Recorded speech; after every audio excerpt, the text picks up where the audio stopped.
Hello and welcome, Echoes, to Empyrean Wilds. I'm really good at. I'm having a great day, guys. Uh, Empyrean Wilds, episode 30. 30 episodes, guys. This is a cipher system based TTRPG where we play with these wonderful people. Let's actually go around introducing ourselves. I'm Evie the Disaster Jam. My pronouns are she, they, or any. I don't really care. And this is my fine if disastrous crew. Let's start today with Matt. Hello. Oh my gosh. I'm so pumped. I'm so excited. Also scared because we're down a player. But my name is Matt. He, him. I'm playing Fang Wu. He, they, the risk-taking warrior who fights with panache and occasionally walks through walls. He got a little taste of home last time, and he's also terrified. I'll pass it over to Ash. Hello, everybody. I am Ash. I am in pain, and I forgot to open my character sheet. All done. Oh, I use any pronouns, and I'm playing Bal Misforge, who is an appealing speaker that rises from the depths and shepherd spirits, and she uses she/her pronouns, and I'm gonna pass it over to Amanda. Hello, everyone. My name is Amanda, aka Panda Cobra. I use she, her pronouns, and today I will be playing Varen Lek, also she, her, the weird adept who dances with dark matter in Siphon's power. So I'll hand it back over to Evie. Hello and thank you. So we are unfortunately currently missing Alina because it is convention season, and Alina is awesome and did Geek comics. So if you are going to conventions, you should go say hi. But Alina, when they are here, goes by they them pronouns and plays Kale, who also goes by they them pronouns. So respect the drip. We run every other Sunday. Today's Sunday, when schedules allow. At 3 p.m. Eastern, 12 p.m. Pacific. It's as if I haven't been doing this for years. At 3 p.m. Eastern, 12 p.m. Pacific. So if you are watching on Twitch, don't forget to follow so that you can be notified when we go live. If you're watching on YouTube, don't forget to like and subscribe so that you can be notified of when we go live with this or any of our other games, because we do have other games. Again, it's as if I haven't been doing this for years. I haven't had any caffeine today, guys. That's probably it. Respect the drip. So go ahead and tune in. We are fun.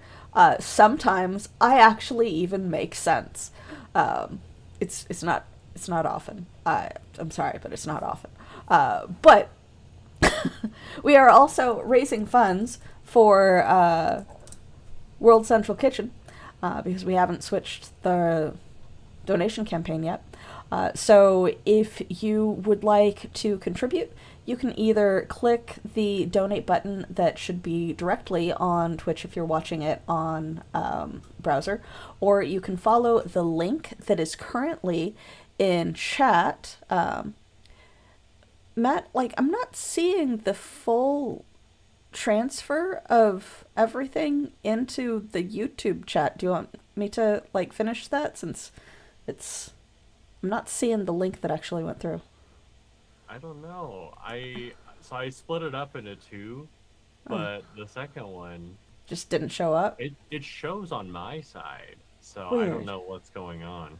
Well, I will post it just in case for it. anyone else, because wild that it's not all showing on my side. But yes, so there is a link in chat if you would like to donate via our Tiltify link, or just go directly to their site and learn more about them and the wonderful things that they do.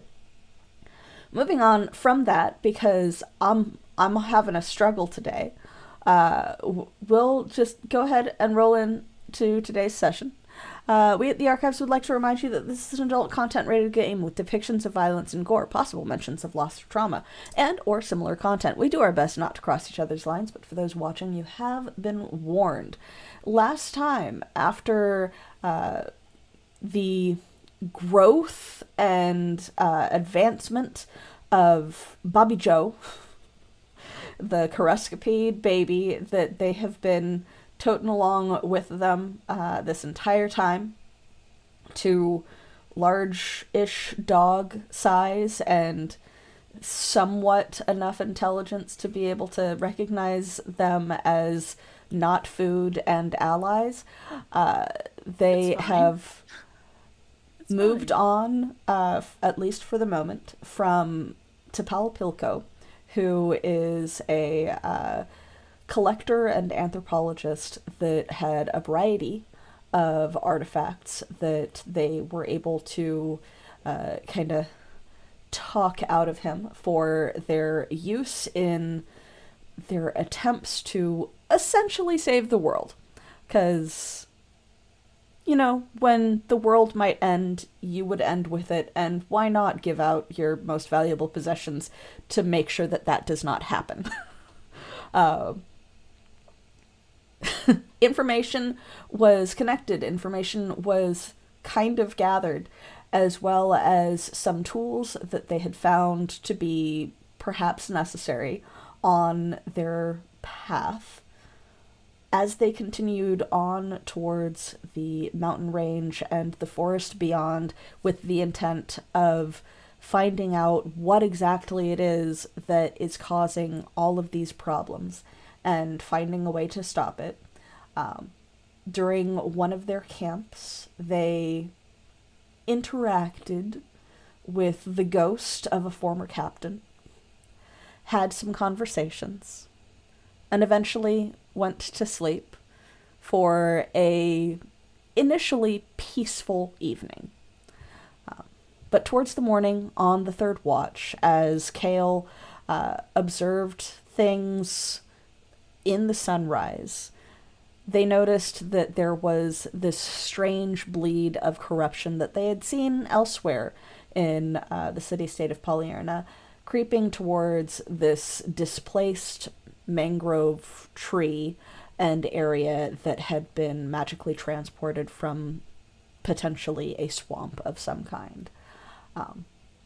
Knowing Fang's connection to this tree and the amount of work that they had put into trying to figure things out about its displacement, Kale went over attempting to forestall the reach of this corruption into the circle to try and protect the tree and the roots and whatever might be left of the displaced bit of nature. Unfortunately, being part plant, being earthly themselves, in coming contact with the corruption, Kale did fail their role against it and became infected. The corruption reached up from their hands across their arms onto their chest and is beginning to creep up their neck towards their eyes, their ears, perhaps their brain. And they are unconscious. Found hours later by the rest of the party, who had to wake naturally instead of being awoken by the last watch. And in a panic, they loaded Kale onto the cart and, noped the fuck out of there, trying to separate Kale from the source of the infection, at least.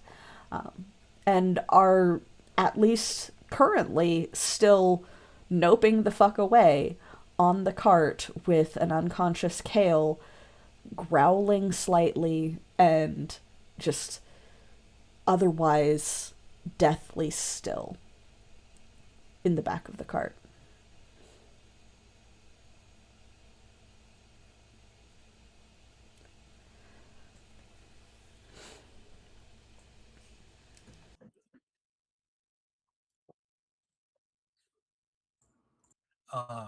I'm going to use the whole way through. Corey is driving the cart. and Bao is using all of her points to use Blessing of the Gods over and over again on Kale, trying to heal them. So you're just exhausting all of the points that you have available. All right.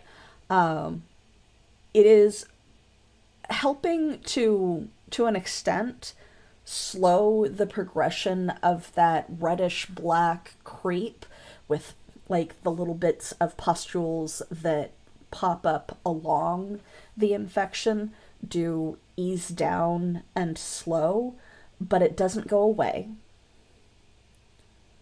And they do not wake up.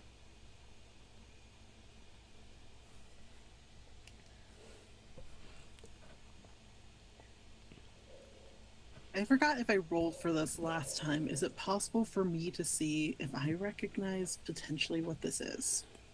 You can try. Okay, I'm going to do that, and I'm going to put a level of effort into that. Okay. Do you have anything else that might assist you in the role? Just potion making, supernatural knowledge potentially. Okay. And then I'm going to use my cipher to re-roll that because I rolled a 2. Okay. So I will keep in mind what might be able to assist you. Go ahead. Okay. That one is a 17 that time. Nice. Really good roll.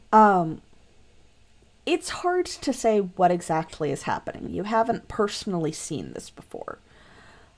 But it feels, in a way, familiar, despite having not encountered it. Looking at it feels like internally that same sensation in your body as when the voice speaks to you. Interesting.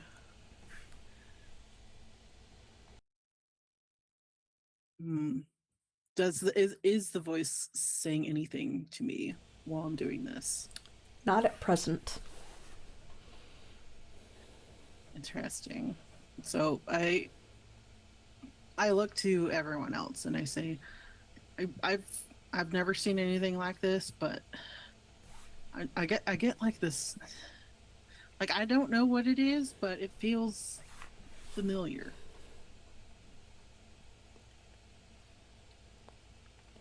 Like, you know how sometimes that voice talks to me sometimes?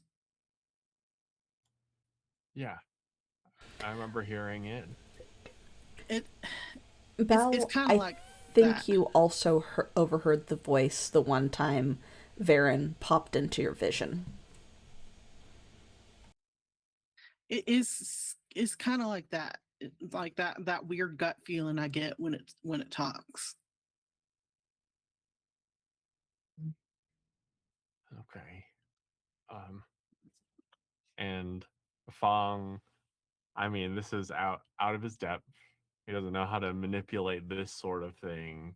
And I think that all he's gonna be doing is like, um, he's gonna try to stay out of Bao's way so that she isn't like encumbered in any way by Fong just being in an obstacle. But he is gonna be just saying supportive words like, Kale, we're here for you. Whatever's going on, know that we're your friends. You have our support. We've got your back all the time.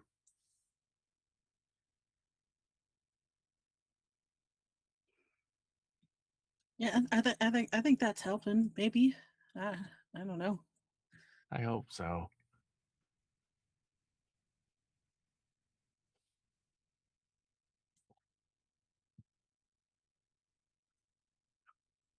Do you guys just continue to let Corey drive the cart?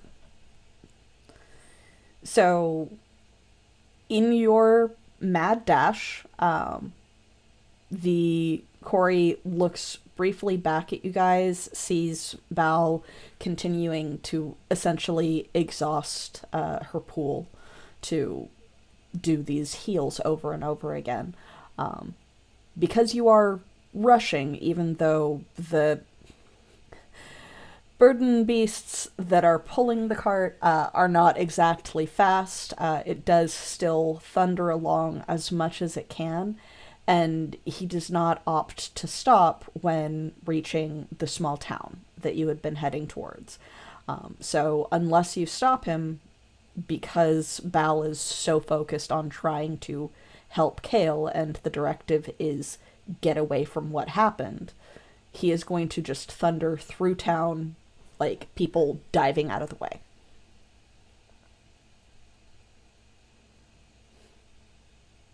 That good? I think Fong, I mean, because I would say, like, his motivating words, though he thinks it might help a little bit, I feel like he would feel inadequate in helping.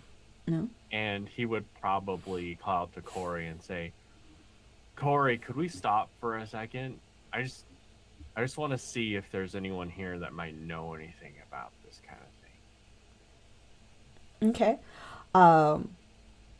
Unless Ash says otherwise, because this is your NPC, then Corey would probably... You're going fast enough, and this town is small enough to where it's probably coming to a very abrupt halt towards the end of it. So there is a wake of disturbed people that had to get out of the way behind you. Nevertheless, you have managed to stop in town.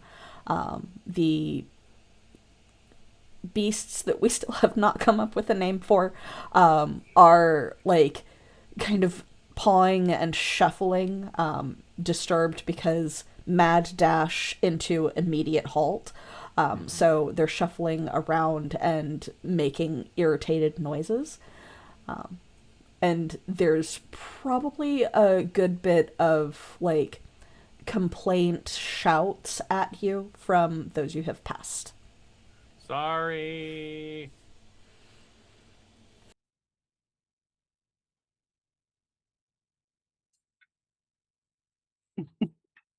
Are you getting off the cart and going somewhere, or are you just going to wait for someone to come up?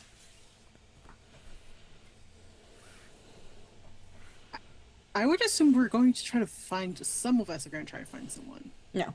Yeah, so what's the plan? What's the approach?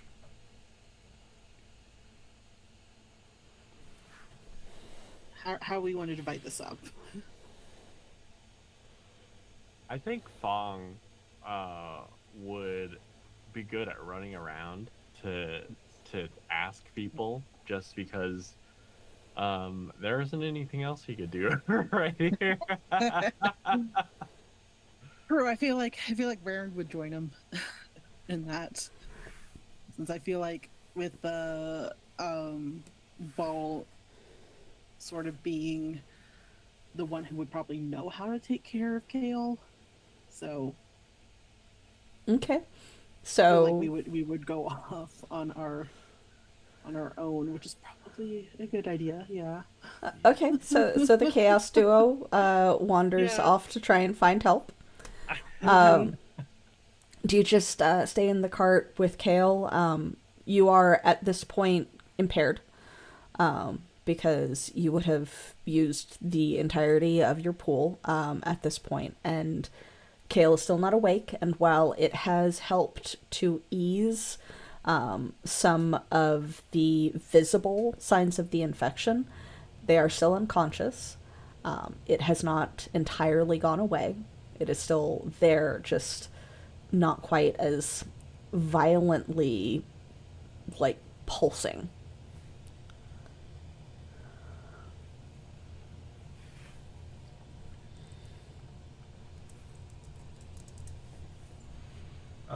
Yeah, I'll stay with Kale. I'm going to start watering them. Because they're a plant? Mm-hmm. Okay. Because they're a plant, you're gonna water them. I love it. Okay, so you leave Water Girl and Plant Dragon behind in the cart, with Water Girl watering Plant Dragon. Uh, so, as Fong and Varen jump out of the cart and go to see if they can find anyone that might be able to help. One, I'm going to have you guys roll for social interaction just as you reach the couple of people who are on the street that had to very swiftly get out of the way of the charging cart. And two, are you guys separating or are you going as a team to try and find someone? I'm gonna stick to as a team. I would like that. So, Okay. Sounds good. especially since Varen has unpleasant social interaction as as one of her abilities, so I would Valid maybe question. need someone to help me out with that. Valid question. Valid question. Let's go. Okay. So what are your social interactions? And these are not considered pleasant yet, because Oh, I they rolled are an 18. very, very irritated with you guys. Okay. I rolled a 2. Okay. The 18 does help to balance that two out. So it's like initially Fong jumps out and is the face of the two of you. So when you approach the first person, they just kind of round on you, and it's this whole angry Southern mom lecture on reckless driving of your cart, and you could have hurt someone, and you see that they have what looks like some sort of precious bundle, but it's literally just some vegetables that they're like holding like a baby. You could have hurt someone, and but it's dangerous and reckless. Do you know how many people had to get out of your way? And it is just a blasting lecture immediately at Fong as the first person that she sees coming from your cart. And then, Varen, you're able to come up, and it's a pause, like that sudden jolt of pause of interruption, like when you're surprised by something and it surprises you out of whatever lecture or mood that you are in. And the weird just kind of works for you because it surprises her out of it and gives her that moment to breathe and talk to you like a normal person. I do apologize, but we're kind of in an emergency situation here. Like one of our friends is needing some help, so I do apologize for alerting everyone as we were going through town, and then realized that we were in town, so thought we would stop and see if we can find maybe some help for our friend here, or someone perhaps. Well, it's no excuse to hurt others just because your friend is in trouble. But what's wrong? I look at Fong and I'm like, well, I don't really know how to describe it, but they went to bed last night. We were camping out on the road trying to travel, and they didn't wake up, and now they seem to be like corrupted. Yeah. Yep. They're yeah. stuck. We were wondering if this has happened to anyone in town. If y'all might know something about it, that we might be able to help our friend out. It takes her a moment to really process what you guys might mean, because someone being corrupted can come from a variety of meanings and ways, and it could just be someone used to be a good person and now they're not anymore. But looking back at the cart, which the back end of the cart is facing you guys instead of the beasts, can kind of see Val doing something to someone that seems to be laying down, and is able to pick up just enough to realize that you're talking about some sort of illness or injury, perhaps. So, like, you can see this long moment of very confused processing and worry, that is warring with the general irritation with the reckless behavior. As she looks between the cart and you guys. Oh, corrupted? Like, corrupted how? Like, is that some sort of new illness? Like, what's happening exactly? Well, that's we that's the part we're trying to figure out. It's like, well, it looks like they may have touched something that may have I don't know. I guess it's sort of like being poisoned, but like not quite, like a little bit more than that. Like a poison allergy or something? I ain't never had no allergy to anything out there myself, but I know there's some of them plants that you shouldn't be touching because it gives you a mighty rash. This isn't so much a rash as it seems to be like, um I look to Fong and I'm just like, I can tell that she's struggling to define exactly what it is without scaring off this poor lady. Yeah. I think of it kind of like, there might be certain creatures that if they sting you, you start to see things, or you might fall unconscious. It feels kind of like that because they haven't woken up. Okay, well, we don't much have anything like a formal doctor, but I think we got a couple people that know, house medicine and such, that might be able to take, like, most of us know how to, like, splint up a break or patch a wound or something, but, like, I think Sue might know something about, like, some general herbalism or something. That'd be Herbalism great. would be helpful, yeah. Oh, I was just about to ask if there was like a botanist or something. okay. Well, so he's I think about now he'd probably be over at the storage. Great. Probably, Okay. I think.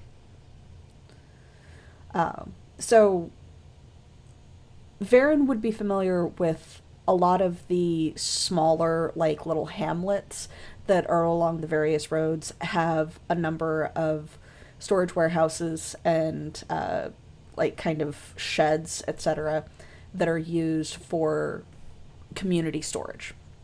And it's generally one community member will take a turn watching and, like, overseeing the storage throughout the day.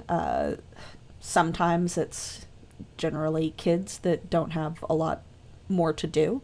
So Varen probably has also had one or two turns. The weird made her a little untrusted by certain people. But it's generally a way for them to not have to have massive storage facilities for themselves. And it also allows them to separate things out that might be sold to those who are traveling out. So they're pretty recognizable buildings for you. That's probably what Luis Figu's warehouse had started as prior to you guys, or prior to him taking it over and then you guys liberating it again. Okay. Yeah, I feel like I would know where to go. Yeah. And yeah, I feel like if the lady's like showing us like where to go, I would be asking about like the type of produce that she has. She would mostly gesture in the direction of it, but you would be able to see during the gesture that she mostly seems to be carrying a variety of root vegetables. Oh. Okay. Does she? Okay, so is it just one parcel, or is she doing like the, carrying too much because you only want to make one run? She's a little quirky. It is a parcel that is wrapped like a baby would be, Uh huh. but the opening where the baby's Mm-hmm. face is, you can see are like the tail ends of root vegetables. Mm, Okay. interesting. Okay. All right. Well, Some people thank are you. just weird. Well, I know it. Yeah. Uh, yeah. Be careful, even when Yeah. you're in a panic. It would Yeah. just create more problems. It could create more injuries. You gotta be careful about that kind of thing. I almost dropped these, and they're getting hard to come by now. Um, We'll so we'll be careful, ma'am. And I do apologize for the panic. Yeah. Same. What was your name? oh, I'm Colta. Colta. Hold on. It's a pleasure to meet you, Colta. I'm Fang. This is Varen. It's an experience to meet you as well. Yeah. Yeah, that's usually how people react. Well, um, I hope that whatever sting or reaction your friend is having gets cleared up soon. And then she like cuddles the food a little closer, like it is now potentially a threat that you might take it from her, before shuffling away. What a nice woman. She is also Yeah. definitely occasionally looking over her shoulder at you guys suspiciously. She's just making sure we're safe She's and sweet. getting where we need to go. Yeah, nothing to be alarmed about. So yeah, I feel like we would be on our way then. Yeah. To the warehouse, to the storage. Mm-hmm. Meet Sue. Was it Sue? Yeah. So, Okay. So, okay. he apparently knows about herbalism and should be at the warehouse at the moment. Great. Okay. In that case, I might do just a quick run by to Ball to let her know, hey, we're gonna go over in that direction because it sounds like they know some stuff about herbalism that might help. By this point, Bal has, because we still have that pillow for Kale's horns, right? Yes, we do. Right. That Val had made. Yeah.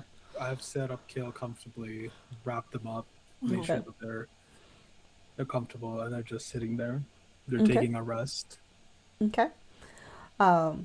So Kale still looks like deathly still, other than a random moment where like their lip will curl and they'll growl deep in their chest. Wow.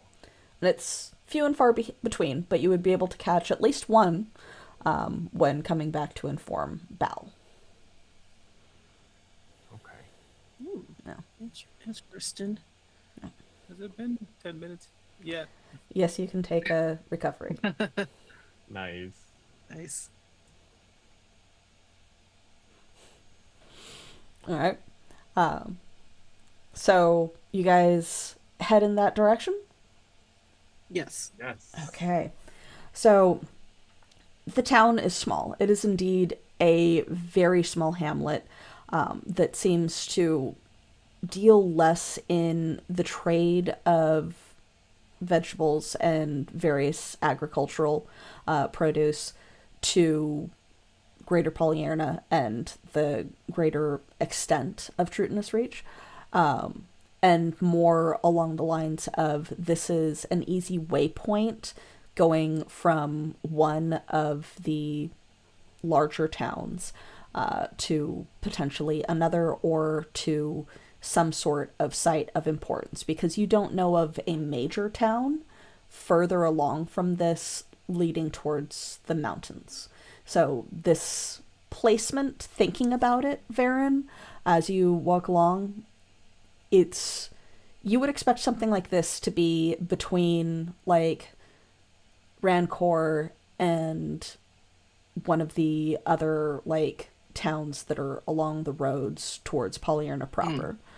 You wouldn't expect this to be here as attempting to self-sustain itself on the way to the mountains, because not a lot of people go to the mountains. Right, right. Yeah. There's no obvious inn for visitors to stay in.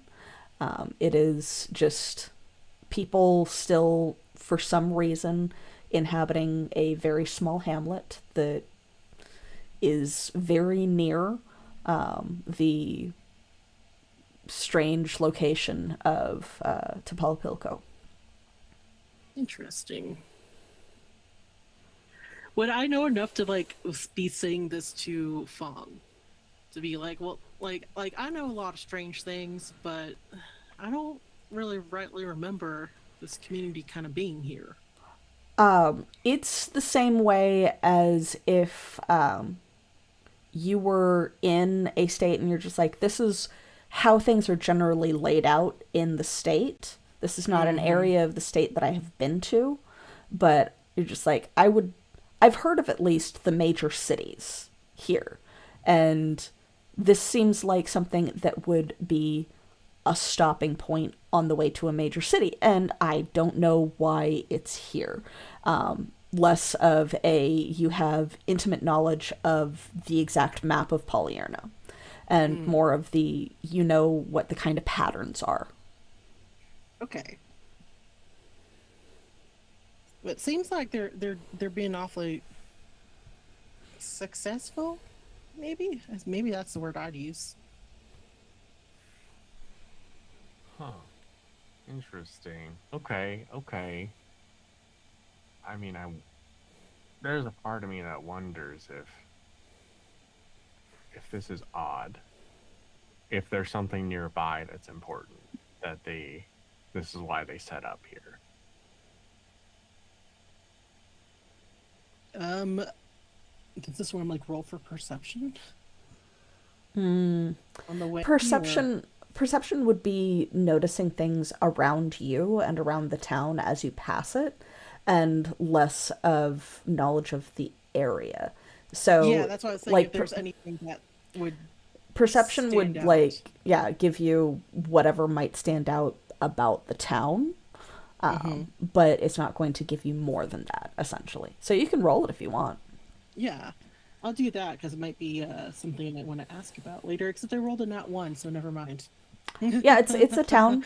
It's very disturbed by you guys rolling through. In fact, it is somewhat reminiscent of your reception during some of the worst phases of your weirdness prior to meeting the group. So it's a mixture of the two in your mind, and just definitely throws off whatever you could possibly notice about it.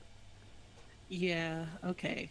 I just like I'm noticing all the weird stares, and I'm like, okay, yeah, that's fair. I'm very used to that, so. Fang, are you also taking a look around, or would you not know what you're looking for? I'd like to take a look around just to see if there's any weirdnesses. Okay. Besides me. 15. It seems to you like a predominantly small town. These do exist throughout Trutinus Reach. They aren't super common because a lot of people will either have their personal, like, large ranch type area, or be kind of beholden to one of the major cities. But they do exist. They're more common in the agricultural city-states than they are in, like, Islandus or Icenbridge. But they happen. It's the type of place that you would kind of expect to be sleepy and that you would maybe purchase food, traveling supplies from an individual rather than a shop. You don't notice anything particularly special about it, no special symbology that you haven't seen in other places. While the roads are cobbled, they aren't decoratively cobbled the way that they were in the major cities. Though there are tile murals on the buildings because that is just part of Polyarna. They're not particularly intricate, really. And the most interesting thing about the small town is that they have interestingly colored clay tiles on the roof, like clay slates for the roof. And so it's an interesting color of clay versus the normal kind of brownish red. Great. Okay. I think And for they are irritated with you having blasted through town. That's even rolling a natural one, you can tell. There are people that are still as if a teenager just stole a car and ran it through the middle of suburbia. That type of reaction. that's a common reaction Fang gets too. So So you kind of get that. great. Yeah. Okay. Well, hopefully Sue is able to help. I'll just take things slow. It feels like slow is the way to go. Okay. So as you reach what happens to be the storage type of shed, the not quite warehouse size, but it is kind of the equivalent of a large barn. The walls instead, however, are built up, again, not really clay, but that kind of composite that is reminiscent of old Spanish homes. And the only tile mosaic seems to be around the windows and the doors. But the doors are wide open, and it's easy to walk in. Much like the warehouse that you saw with Luis Figo, this barn facility has what seems to be a variety of stalls and a second layer. And that's probably where people keep their whatever it is that they're storing in here.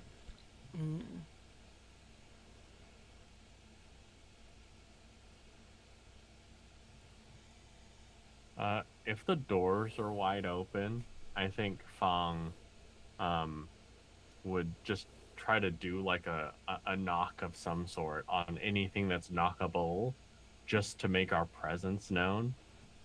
Okay. As you do so, you hear more than see the shuffling of something a little bit around the corner, and a maybe 13-year-old kid pops up and looks up at you blinking like they just woke up. Hi. You don't look like you have anything here. Can I help you? Hi. Hi. Hello. Someone hired you to carry stuff for them or something? Not exactly. Are you Sue? No. Do you know where I could find Sue? Probably in his lockup. I'm Tanner. Tanner. Nice to meet you. I'm Fang. This is Varen. That's Hi. Bobby Joe. Oh, Uh,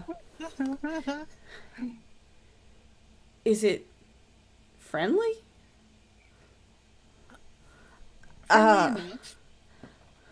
In some ways. all right. And he like scratches his leg a little bit. All right. Okay. Or do you need to leave it with me? I can take care of it if you need to leave it with me. Um, is it gonna destroy anything if you bring it in with you? Um, Are there well, animals? yeah. Are there other animals in there? Um, I don't think so. I mean, like, I know that I know that Missy was thinking about like housing her chickens in here, but there's not really a way for them to like get out and go do chicken things. So I don't think she's holding her chickens in here or anything. Mm, Okay. yeah. Well, I'll keep a hold of them. Just to be on the safe side. But I do Okay. appreciate you volunteering. I, I definitely would have been able to take care of him or whatever it is. He is. Yeah, I'm okay. Whew. Oh, that's the biggest bug I ever seen. Okay. Can I touch it? Sure. And I'll do my best to like mentally.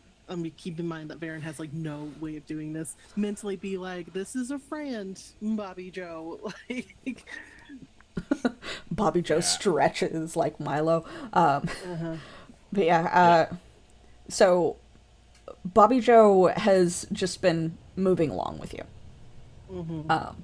Because you've still got the kind of leash situation that you're able to do with them. Yeah. The harness has had to be refit, and Bobby Joe obviously does not like the harness. It's like Right. trying to get a difficult chihuahua into one whenever you try, Mm-hmm. only much larger. But he's will register the presence and existence of this kid when Tanner goes to try and touch it. And it's slow enough to where it's only when Tanner touches like halfway down Bobby Joe's body that Bobby Joe even recognizes that the kid is there. Because like Tanner was moving really slowly, like Mm-hmm. the way that you would with a nervous animal. Yeah.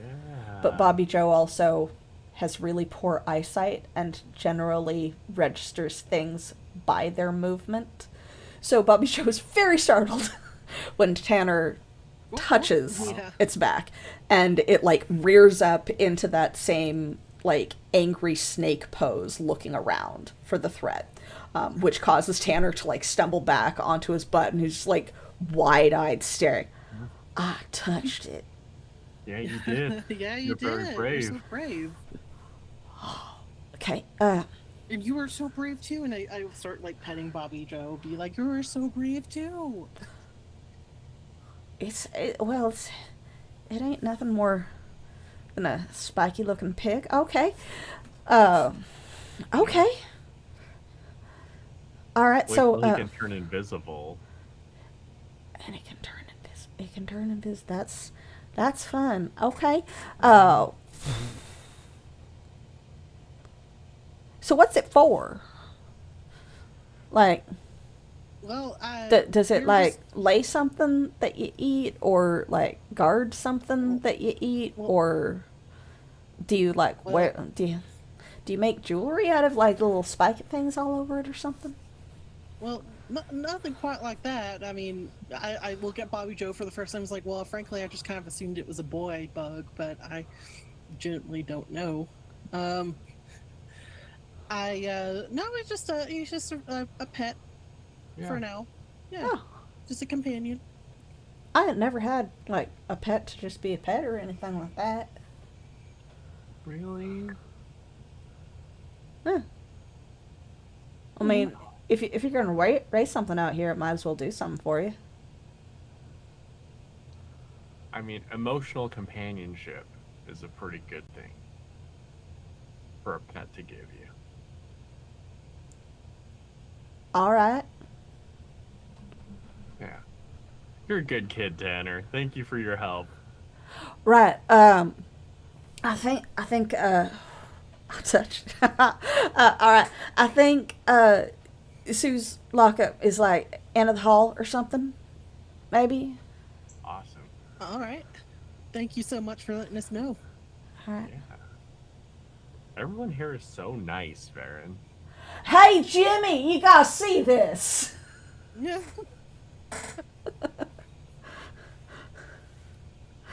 Oh. Well, I know. It seems like they're like, once they get over the initial shock, they seem pretty nice. I like it here. Yeah. Yeah. Fun place to settle down. I dig it. So you guys walking on, or are you having this conversation right in front of Tanner? I think a walk and talk situation Yeah. after we were gestured where like Sue would be. Okay. Mhm. So there's no real idea of or differentiation between the various stall doors. Uh-huh. But at the end, one of them is at least cracked open. And looking inside, there seems to be what looks like normal vegetable and plant matter storage, along with sacks and someone sleeping on top of the sacks. He is no different than any other random person that you've seen as you've traveled through. This far out, you would have expected so close to the mountains and forest to see more of the variants that have happened since the awakening of magic. Most of them haven't looked like that, at least in this town. Aw. And if you remember, even T'Pol and his kid and his guards looked like they hadn't suffered most changes. Hmm.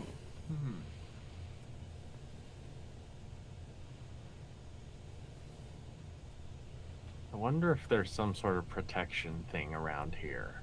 Like if the grandmother had stopped by here and set up some sort of ward thing. That could happen, yeah. I mean, I can't say for sure, but I see it being possible. Something we could ask Sue about. That's true.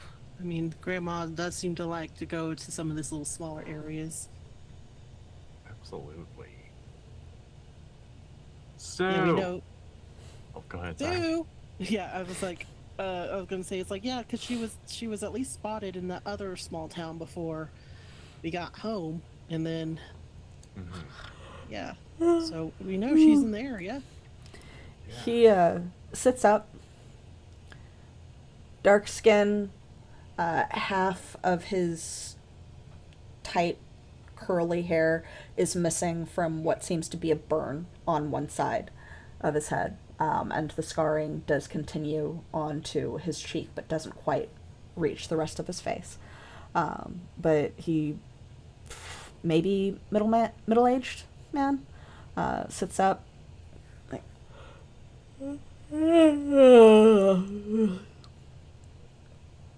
hello? Can I help you? What's up? Yes, absolutely. That would be phenomenal. Yeah. I'm Oh, you Tom. actually want something, alright. Yes, absolutely. Are you Sue? Yeah. Great. I'm Fang. This is Varen. That's Bobby Joe. We heard that you're good with herbalism. Am I really awake? I believe so. Yes. What Yeah. the fuck is that? Oh, that's Bobby Joe. That's my bug. Oh, it's a bug? Man, I ain't never seen a bug like that. It like scratches his neck a little bit. Oh. Oh, you're not from here. And he is looking at Fang and looking at the way that you're addressed because it is very different than the styles of Polyarna. Yeah. You are, but you're also Yes. not, I don't think. You're not from here. How you guys know me? We're looking Shakes for himself some off. help. Yeah, we're looking for some help or guidance. We were told that you know about herbalism and hoping that maybe you would know something about potentially to help out our friend. Yeah, Colta sent us this direction. Colton knows I was here. People know him. So much for using this to hide from the wife. Okay. Okay.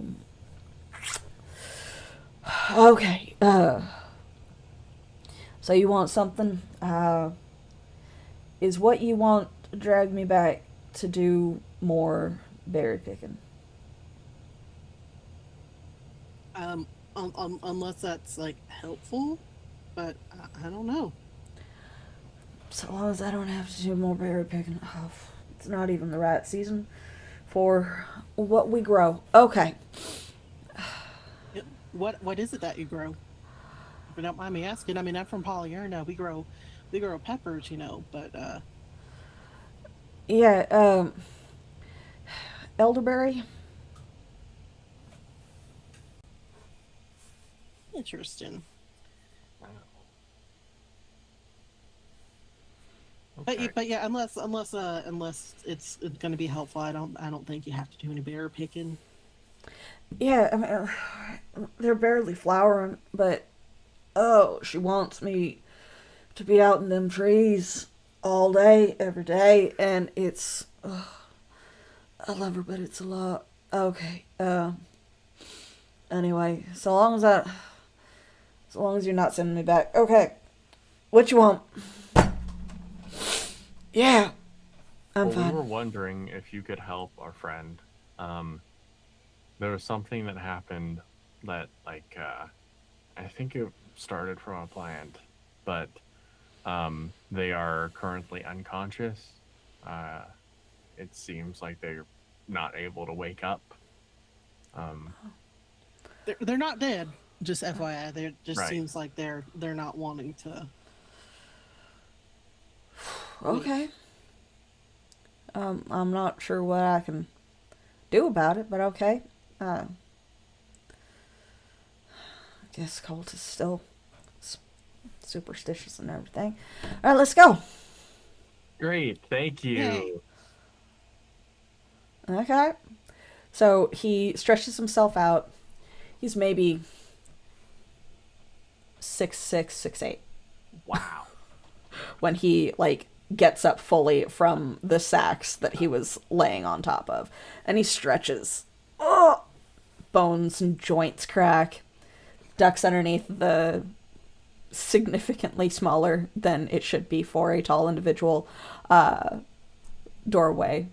And when you guys look down the center hall, you see a collection of 3 teenagers, like preteens, all peeking down, trying to catch a look at Bobby Joe.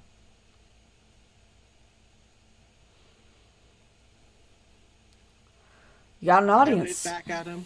You got an audience. I'm guessing from your little friend thing. I ain't never seen something like that. Okay. Lead the way.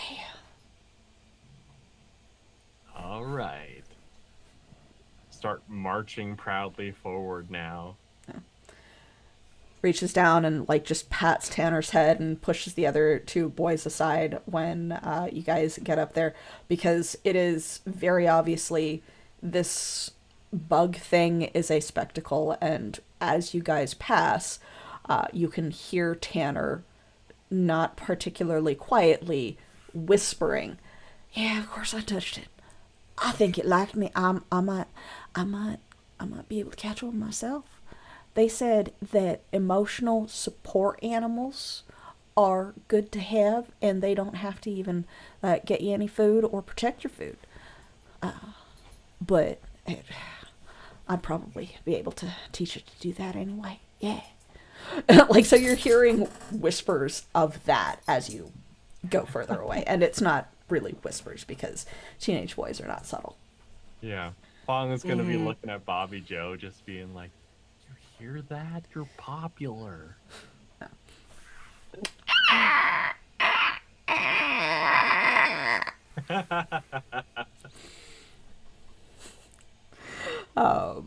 But yeah, so a couple of people look at you two leading Sue through the street. And he waves at a couple of them and walks in this hunched manner that you're not sure if it's because he is just that tall or if it's just because he just woke up from a nap. But he stretches again as he gets close to the cart with you.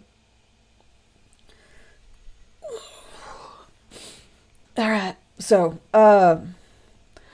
I hear there's someone you guys wanted me to look at because Colt is all superstitious. Ball, this is Sue.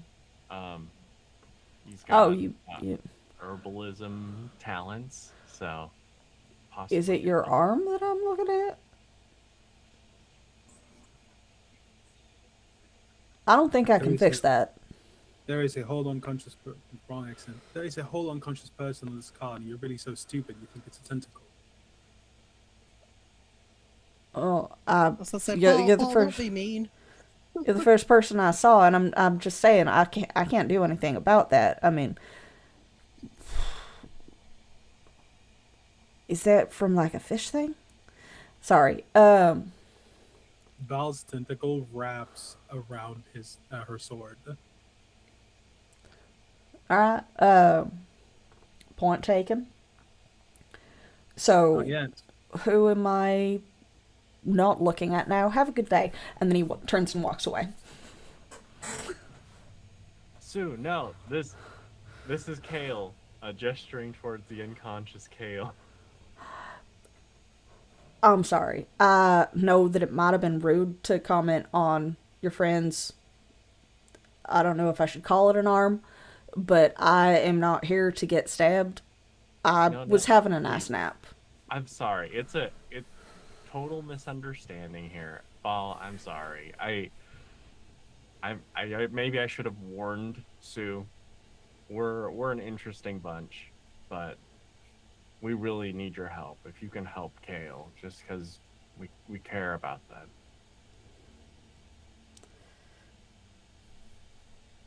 I'm sorry. I'm not looking to get stabbed to check out some stranger. And honestly, Colt is just superstitious because I'm good with plants and stuff. I probably can't help you anyway. When you say that Colt is superstitious, like, what do you mean by that? There's been this weird blight going through a lot of our growing space lately, and my elderberry orchard been doing just fine. She's just a little superstitious, and just like anyone else, I know how to make poultices, and elderberries are good for health and stuff. So she gets a little superstitious, especially with the weird rumors we heard out from further in Pollyanna. Okay, it's not that big of a deal. And honestly, I probably can't help your friend, and I'm not willing to get stabbed to try. I'm not willing to get stabbed because I wasn't able to, honestly. What rumors exactly are you hearing? If you don't mind me asking. People are turn in weird shapes and colors, like your friend that has a wiggly thing as an arm.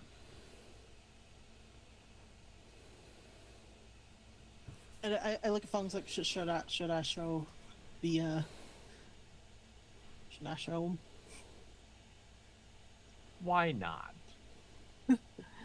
And I turned and was like, well, we may have, well, we don't exactly have like answers, but it's not, I don't think it's so much superstition as it is, it's real. Sorry, my camera suddenly decided to be like, nope, and then came back. Oh, okay.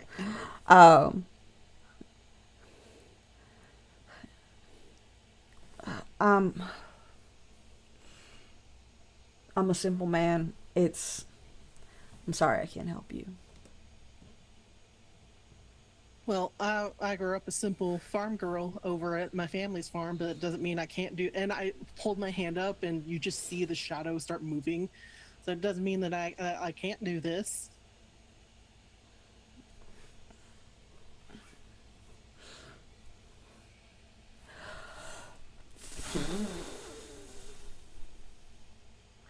Now you see the superstitious sort might be making some symbols right now. There's probably an explanation for that. It's a little scary, but there's probably an explanation for that, little girl. Well, if there's an explanation, I'm sure you could maybe speculate at least. Just because there might be an explanation don't mean I understand it.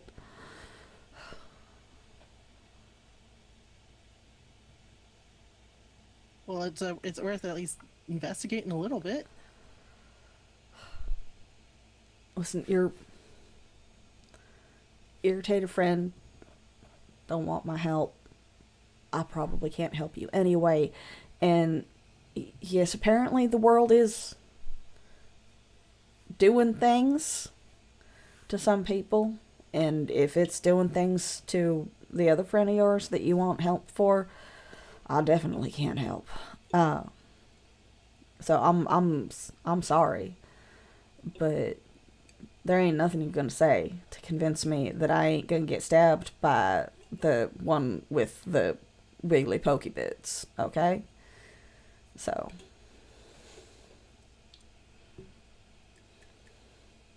Look Bye. over at Ball, and I'm just like, fair enough. That's understandable. Thank you, and sorry that we wasted your time. Well, I wish you luck. And he turns and continues walking away.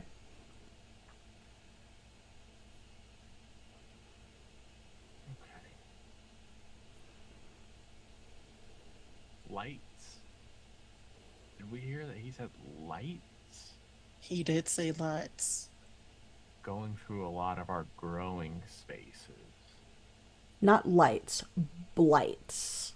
Blights. Yeah, Sorry. like I a heard like lights. yeah, I like also a heard like a lights. plant blight. Okay, yeah, okay, that makes okay. He said blights, but not affected.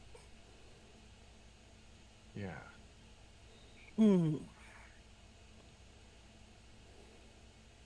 All right. Something weird's going on here. We heard there might be other people who know how to do herbalism stuff. We might be able to help them, and it could be make some sort of deal. I think it's worth checking out. Sure. Cool.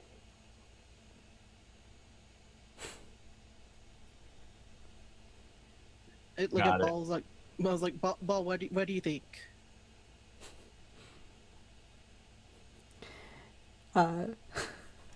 Ash is currently not capable of unmuting. Yeah. Just gestures. Okay. All right. So, what's your next steps? Well, there doesn't seem to be. I didn't notice an N or anything, but Right. huh. I mean, maybe we could just ask around to the places that seem to have like more farmland. Um, Yeah, See if there's problems. I think so. I mean, we certainly have experience with blot. Nothing else, I can at least try to help. Absolutely. Let's give it a shot. Yeah.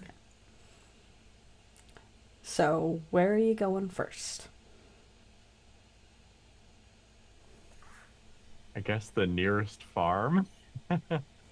You're going to try and track down a farm from the little hamlet town that you see? Yeah. Yeah. Okay. At this point, Corey will have kind of guided the cart kind of to the side of a building rather than leaving it in the middle of the road from the pass through. And give me a just general navigation check for trying to find your way around, since good luck. 16. 16 and a 5. 5. All right, so Varen is carrying Fong at the moment. Um, She's got that Absolutely. rural sense of navigation. Yeah. yeah, Oh, so just running into poles. the couple of homes in town seem to be mostly people who do a bit of hunting and potentially like wild forage rather than farming. Moving out away from the town, it's difficult to see the transition between forest and orchard, but you would first most easily find the elderberry orchard before finding some cleared tracks and areas that are probably various other farms-ish, and like more like personal farms than like the large acreages that you might see elsewhere. And that's because you're able to see the difference between the healthy trees and what seems to be wilted and large splotches almost of corrupted areas.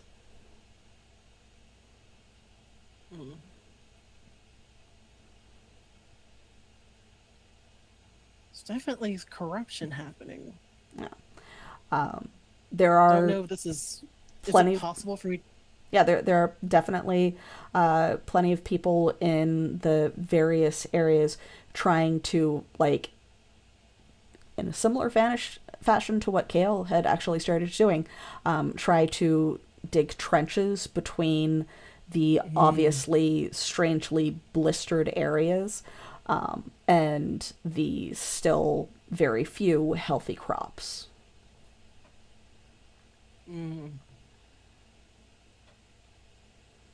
Is it possible to tell if this is like blight from something natural or blight that's from something magical? The initial wilting, it would be difficult to see.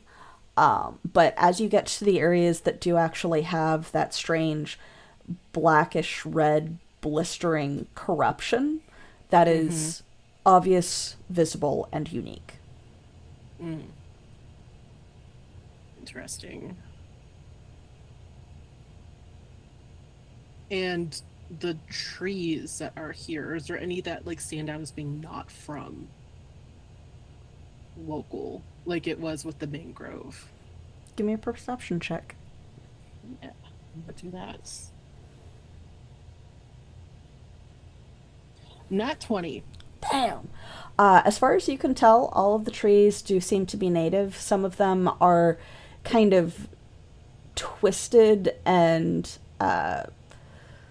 I wouldn't call it broken, but sort of like they grew wrong, like they twisted in on themselves and began to deteriorate as the corruption hit them.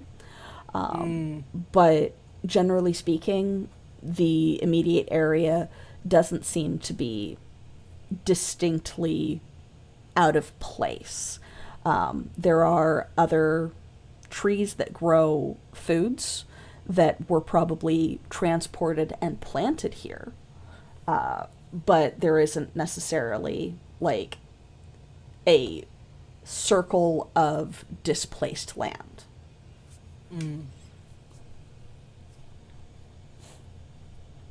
Okay. And seemingly the only one of these areas, and you guys are out wandering for probably an hour to explore and get a good look at more than one area of like planting. The only one that doesn't seem to have anyone working in it in the moment is actually the elderberry orchard.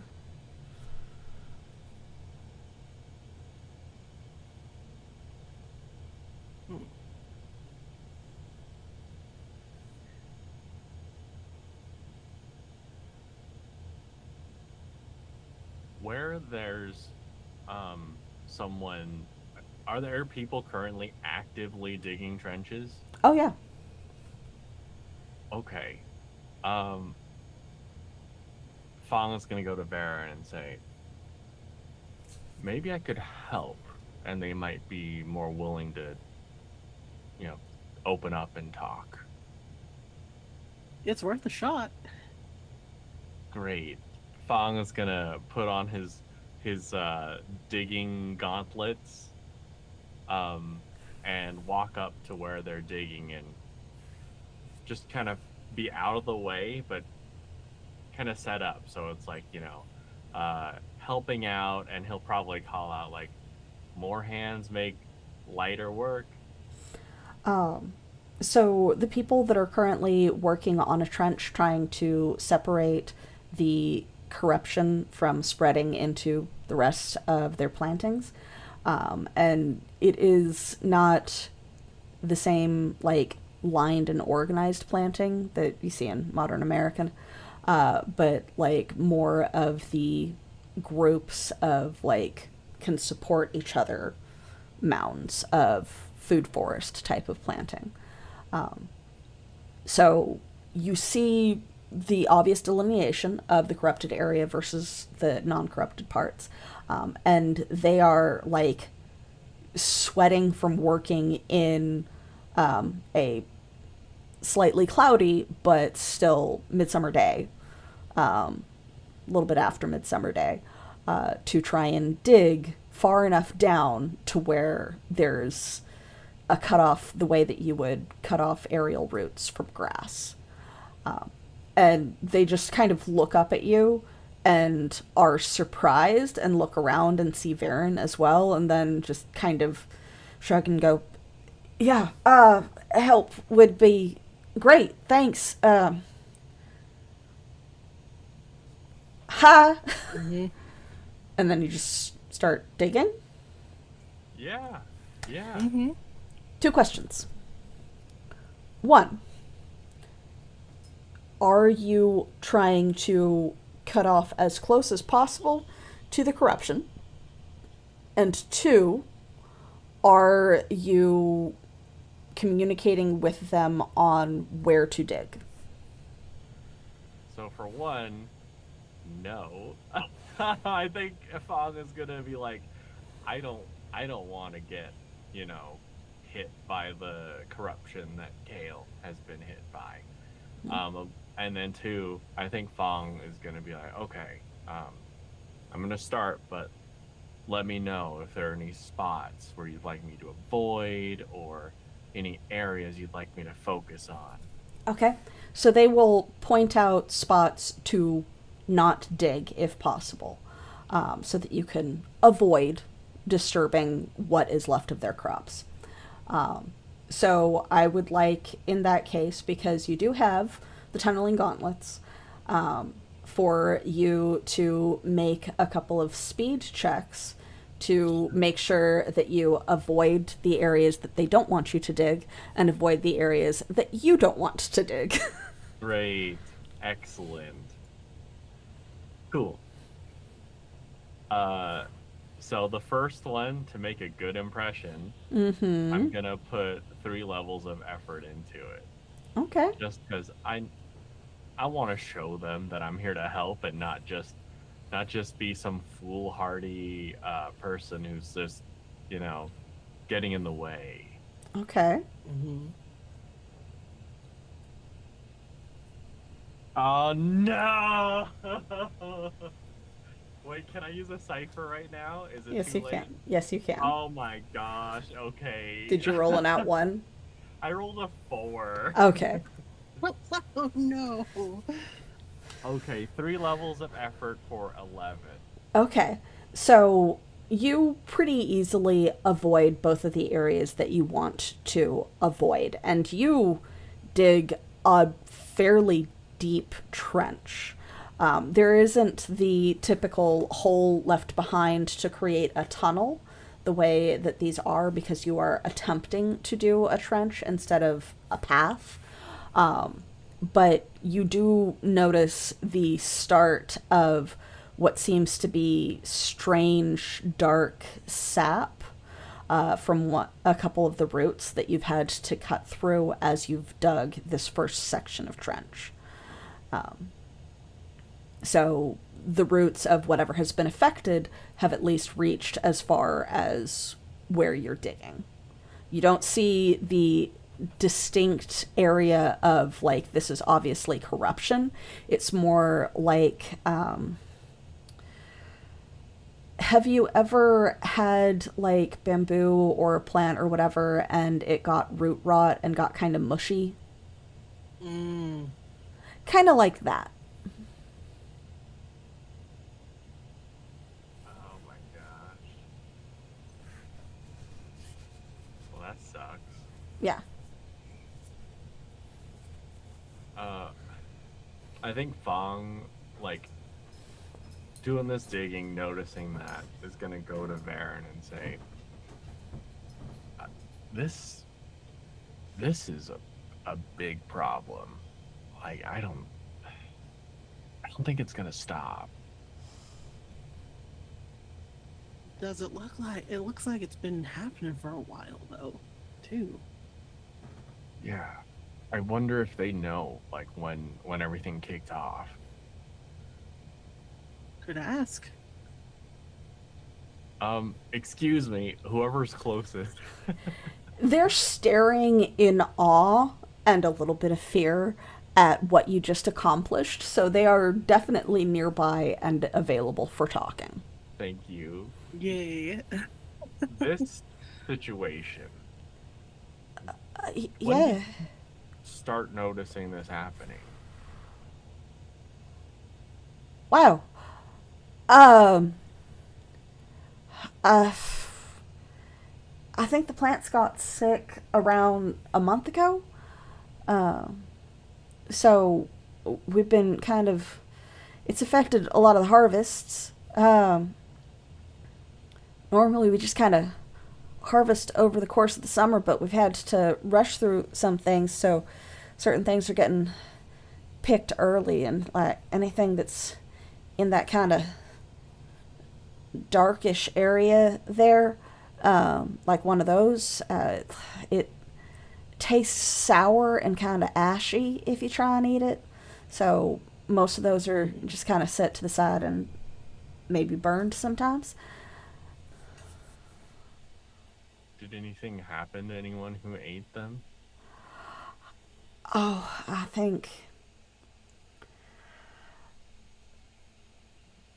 Maurice might have gotten like a nasty stomach ache, but he lived or whatever. It wasn't like it poisoned him or killed him or anything like that. But pretty much just that. Well, that's good. That's good to know. Um,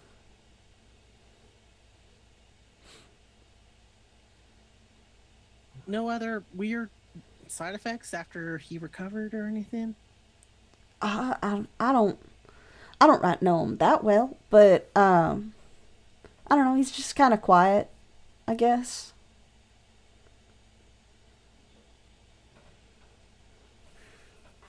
I mean, he lost his wife last year, so you kind of expect a guy to get quiet after that. So I don't know if it's different, really.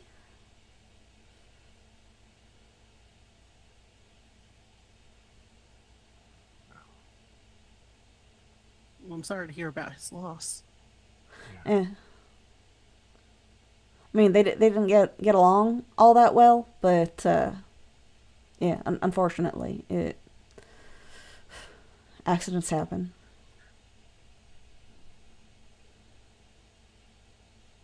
What do you mean by accidents happen? You don't mind me asking? Oh, she fell. Okay. She was I think they were trying to like get some eggs or something from one of the trees or whatever.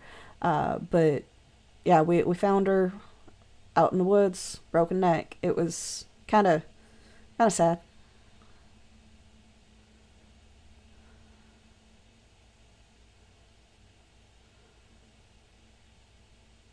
Yeah, that sounds sad. I do apologize. Yeah. I mean, I don't think it was nut season, but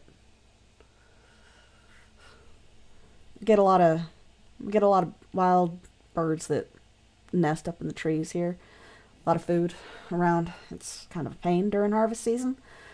So sometimes people go scavenging for like quail eggs on the ground or other things up in the trees.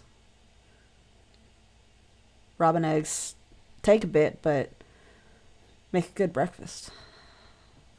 Sure it does. Sounds delicious. When was the last time anyone had any of these eggs? I had some yesterday, I think. Okay. Anything weird about these eggs? No, they tasted like eggs. I mean, they're eggs. It was whatever you can find out in the woods. We got someone that does Fair raise enough. chickens, but they ain't been laying well lately, so it's all scavenging, really. Who raised chickens? One of them families, they're kind of weird, keep to themselves. Uh, they wanna now they wanna move them into the storage house and whatnot, but there's not really a way for the chickens to get out and like do chicken things and like pick for grubs and such. So it's this whole deal that they're arguing with some of the other folks in town about wanting to like cut a hole and make a run in their area for the because this I mean they gesture at the corrupted areas.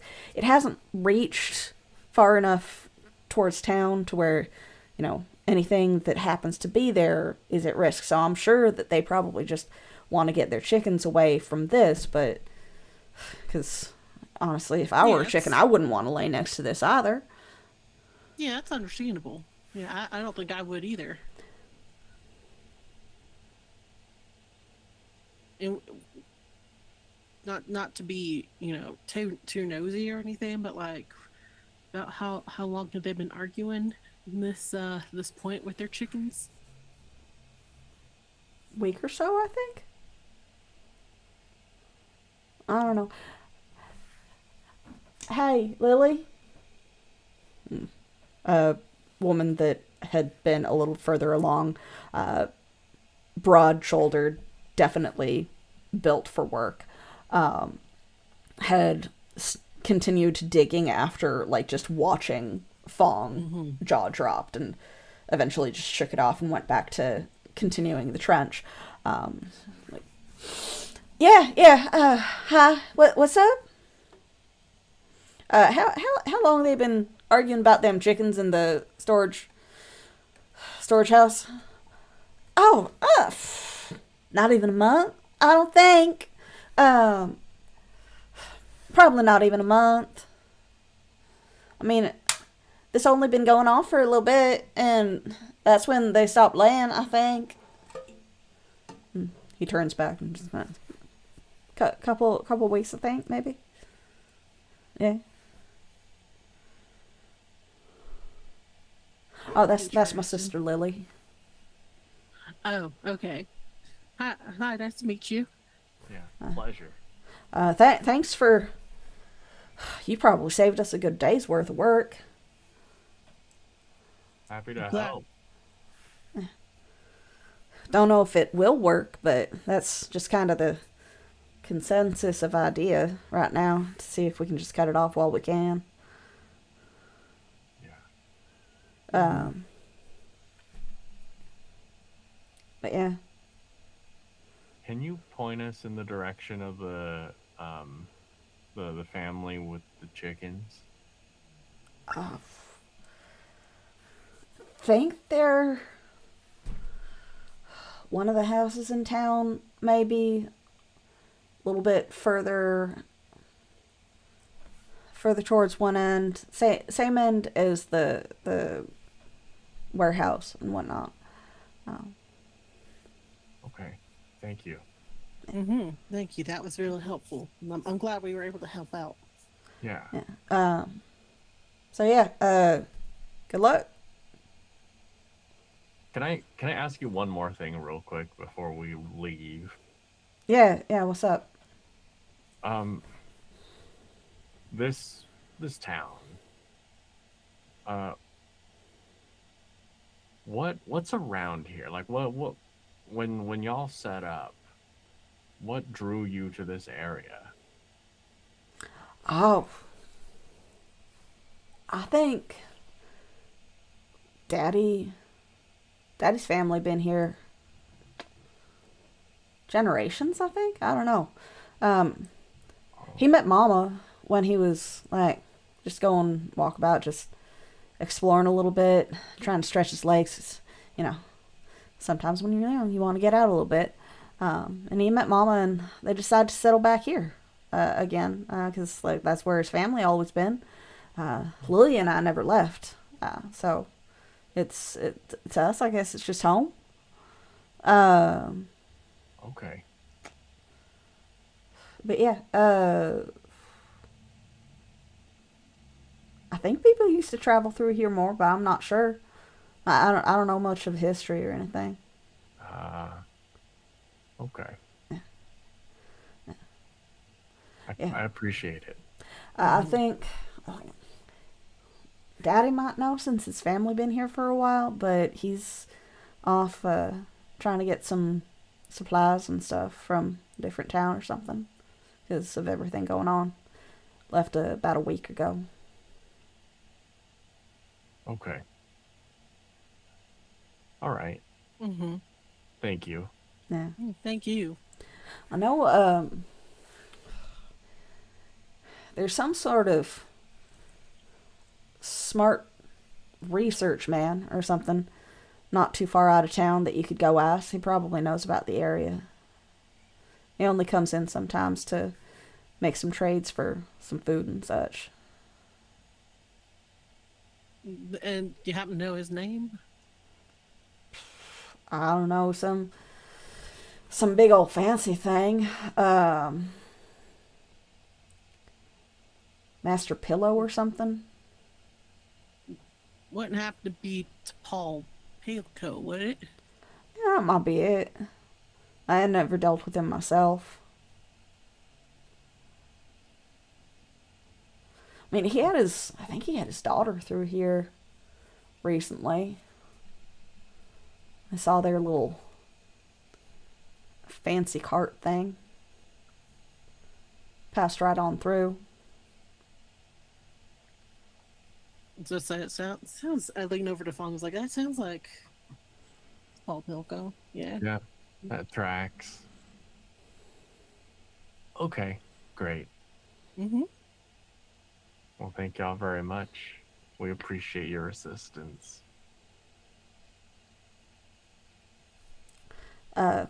Thanks for assisting us, actually. I'm gonna get back to digging. Hopefully we can save like at least half our crop. Make it through. Yeah, absolutely. If you while you're going around asking questions, you figure out what's doing this. I guess let us know so we can try and make it stop. Of course. It's Yeah. kind of what we're trying to figure out too, honestly. Absolutely. Okay. Chickens, Varen? Chickens. Why are you guys searching out the chickens? I'm suspicious of the chicken man, to be fair. Yeah. Okay. Why do they want to put him in a warehouse? Honestly, I don't even remember what I named the NPC that wanted to store her chickens in the warehouse, but I will come up with a new one. There's bigger mystery, and we're just like, it's the chickens. Oh yeah. It's the chickens or the guy whose wife died falling from a tree. Totally. Yeah. Yeah. All right, so you go back into town. Are you going to check in at the cart, or are you just continuing the mystery? I'm gonna go back to the cart at least just to check in. Okay. So Ash, it's been probably about hour and a half, 2 hours since they wandered off searching for information or help of some kind. Kale hasn't changed much. You would have been able to make another recovery roll because of that length of time if you want to. Is there anything specific that you are doing or trying, or are you wandering off to find your own version of help? So, it's a two-layered thing. Yeah. First, does Kale? I doubt it, but does Kale happen to have in their belongings any books on plant life, like an herbology book or anything like that? We would have to ask Alina, but probably, because back in Icenbridge, Kale would actually go like spelunking and hunting for the tea ingredients for their shop. So theoretically, I'm gonna operate- maybe. Since they're not here, I'm going to operate under the assumption that either they don't, or if they do, Val doesn't feel comfortable looking through their things. Okay. This is just to move it along. Yeah. In that case, I'm going to have Corey ride us around town gently, looking for a bookstore of some sort. Okay. It does not take long because the little town is absolutely tiny. It mostly seems to have no stores, like just kind of homes. And these are just a couple of centralized homes kept close enough together to where they can be neighbor-ish. So there's a bit of distance between them. There's no inn. There's not really a general store or whatever. This is the type of place that if you passed through and bought anything, it would be from one of the farmers as you pass them.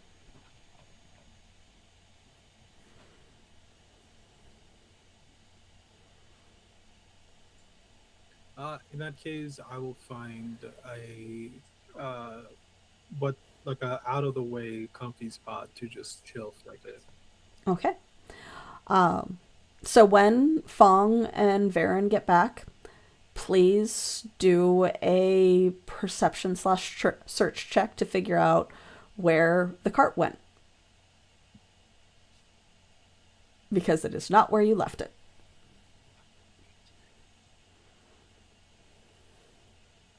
I rolled a 6. 17. Finally! God. Finally a good roll from Fang. Oh, thank God. Okay. So, Varen, you just head directly back to where, the cart would be with the intent to update Bal on what you have discovered, and it's not there. And looking around immediately, it's not just in the immediate vicinity. Fang, you, looking as you guys begin walking and trying to figure out where the fuck everyone went, would be able to spot them nearish another home, essentially. Baron, over there. Oh, I thought he just took off. I thought she just took off without us. So, yeah, yeah. I knew she wouldn't have done that. No.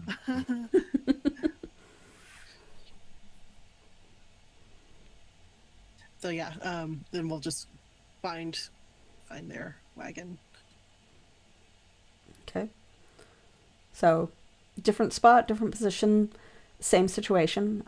Corey at the bench, ready to move the cart as needed.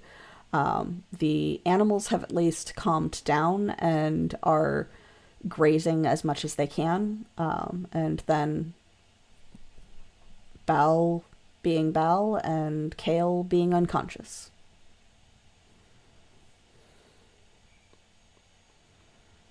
So, there's the same kind of corruption that we encountered. It's affecting quite a few trees around here. I tried to help them with the gloves you let me use, Baal. I tried to help them a little bit, but it seems pretty dire. So if we can find a solution to that at some point, that'd be phenomenal. But right now, we've got a couple leads. There was a family there. The wife had died a year ago, fallen from a tree in the forest. There's also someone with chickens who is trying to store them in a storage warehouse. And we're thinking of looking at the chickens first.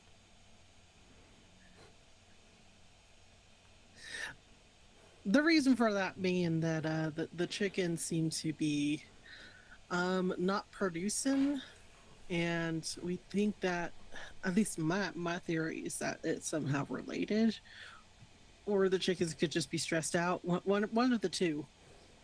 So, just so I understand,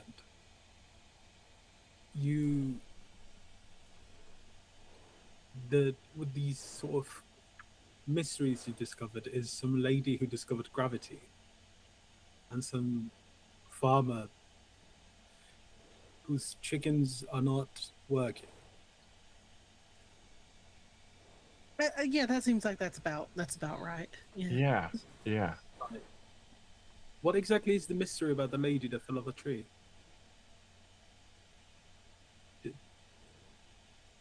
She's The husband is the one that ate the food from the corrupted areas.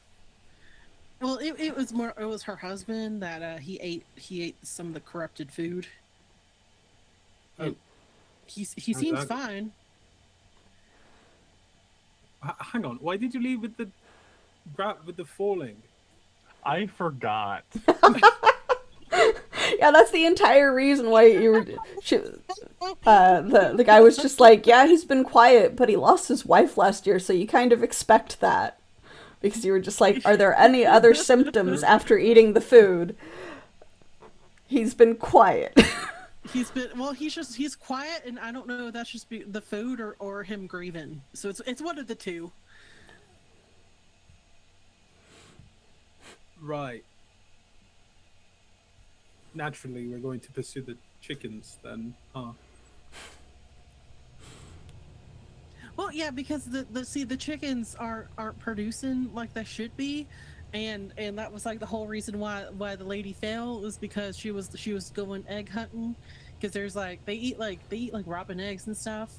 So like, because chickens aren't producing, like she died, and then her husband had to eat like corrupted food, and then and now he's like quiet and stuff. But like again, don't know if he's quiet because he's like sad about it, or if it's because he's been cursed with like a silencing spell or something like that. I don't know. I mean, it could be any one of those things. Right. So, have you spoken to this husband? No. Not yet. Not yet. I will say The reason why I want to see the chickens first is because I'm a little scared to talk with him. It seems like a lot to deal with, and I just need to work myself. I need some small victories to work myself up. Of course, yeah.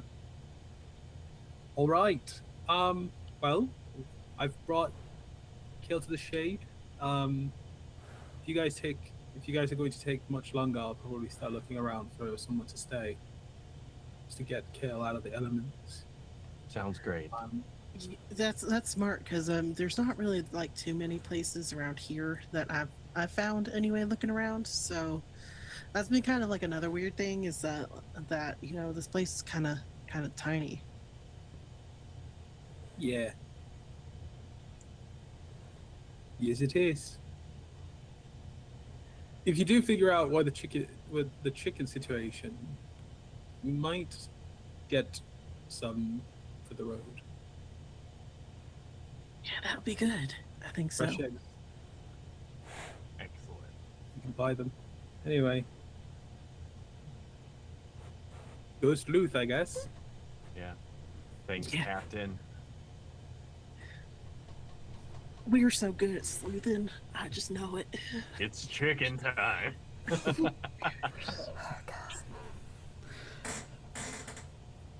It's not in Jester all over again. So as they march off to question the chicken people, do you do anything further, Val, or do you just settle in to wait?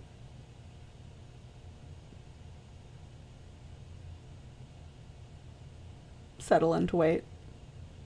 Okay. So, Fong and Varen are off to find the chicken people. Chicken man. I don't know, I just have a good feeling about it. Okay, Yeah, me too. so give me a search check to see if you can figure out which place they are.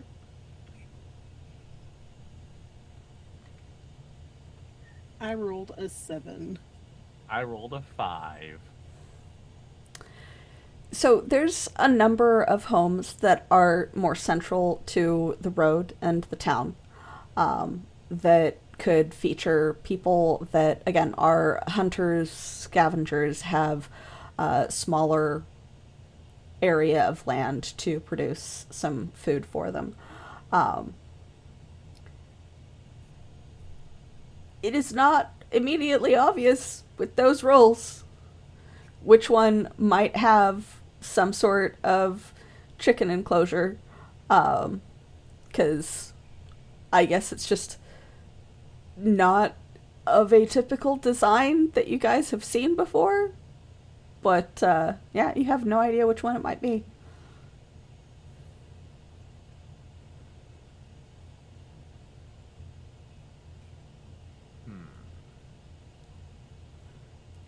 Maybe we should ask. And what's your next step? I think so. I think we're a little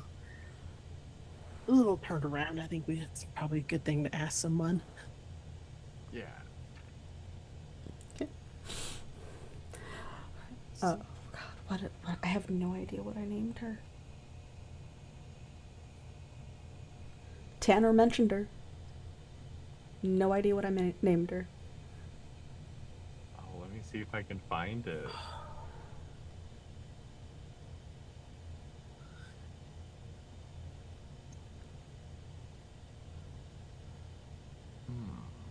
Missy?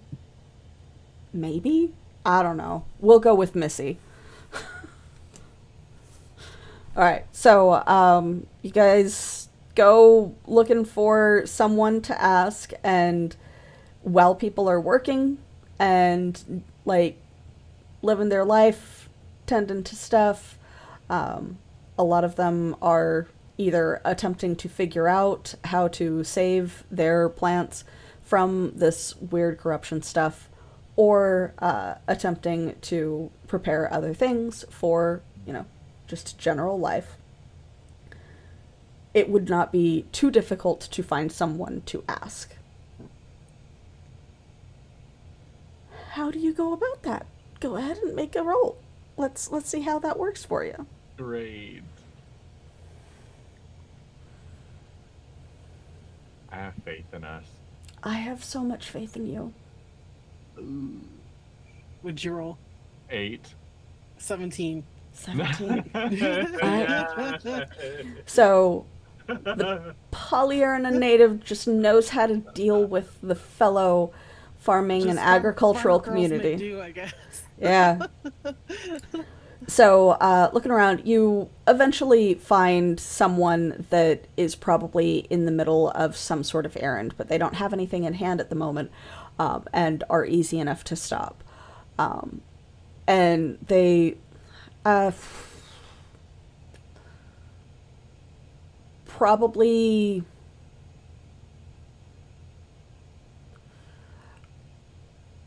looks like maybe one of the local hunters in the area, so lives nearby rather than on the outskirts, and thus would know most of the people that live in this general vicinity. But they stop.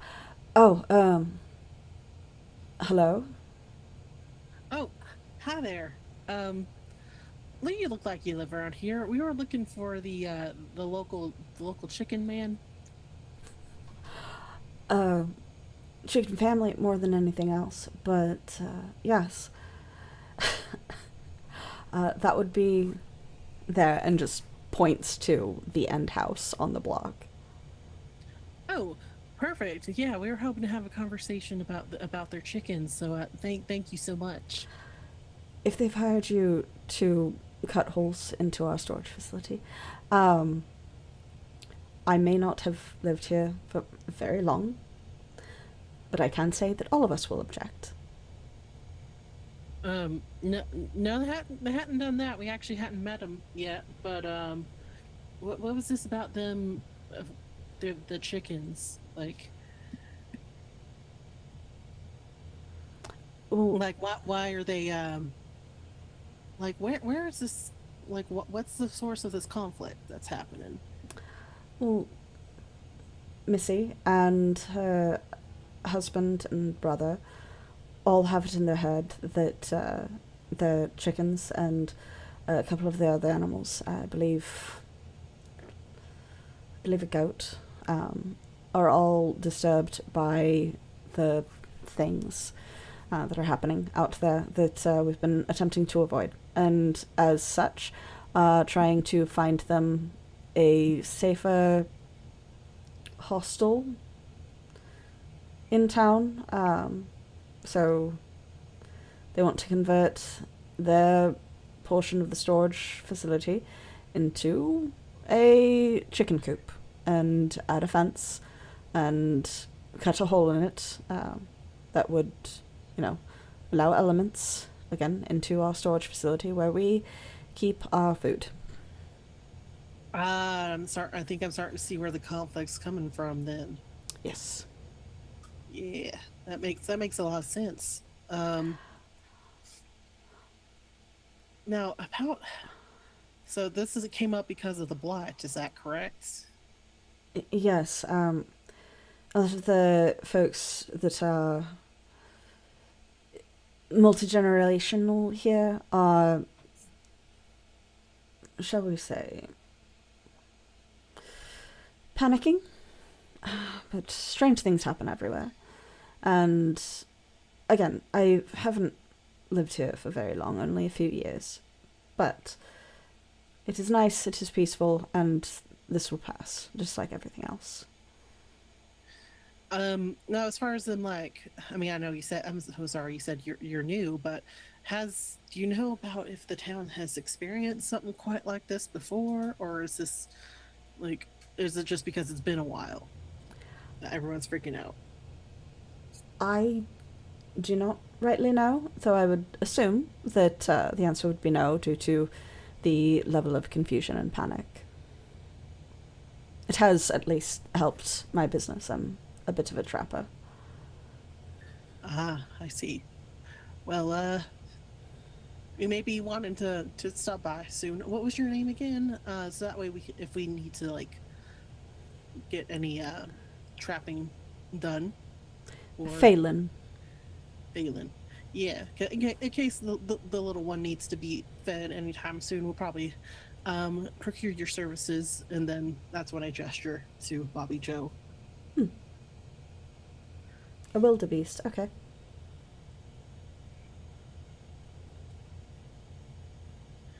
You seem oddly unfazed by the giant bug. The strange creatures that creep over the mountains don't quite come into towns much, but I've encountered a few that have made for quite profitable pelts that I've traded. I cover Bobby Joe's ears when he says that. So there's more of them out there. Is that?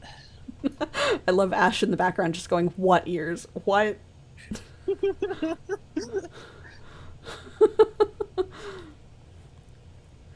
um, Mostly the more colourful variety, but yes,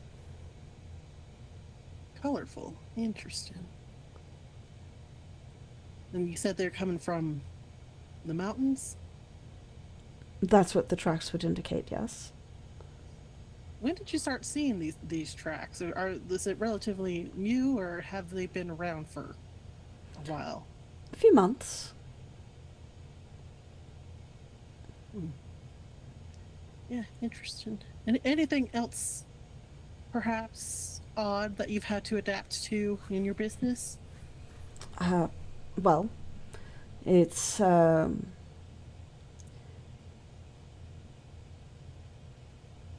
this corruption that everyone seems to be so worried about. So long as you mostly avoid it, things are fine. It's animals seem to avoid it as well, so I haven't dealt with it much.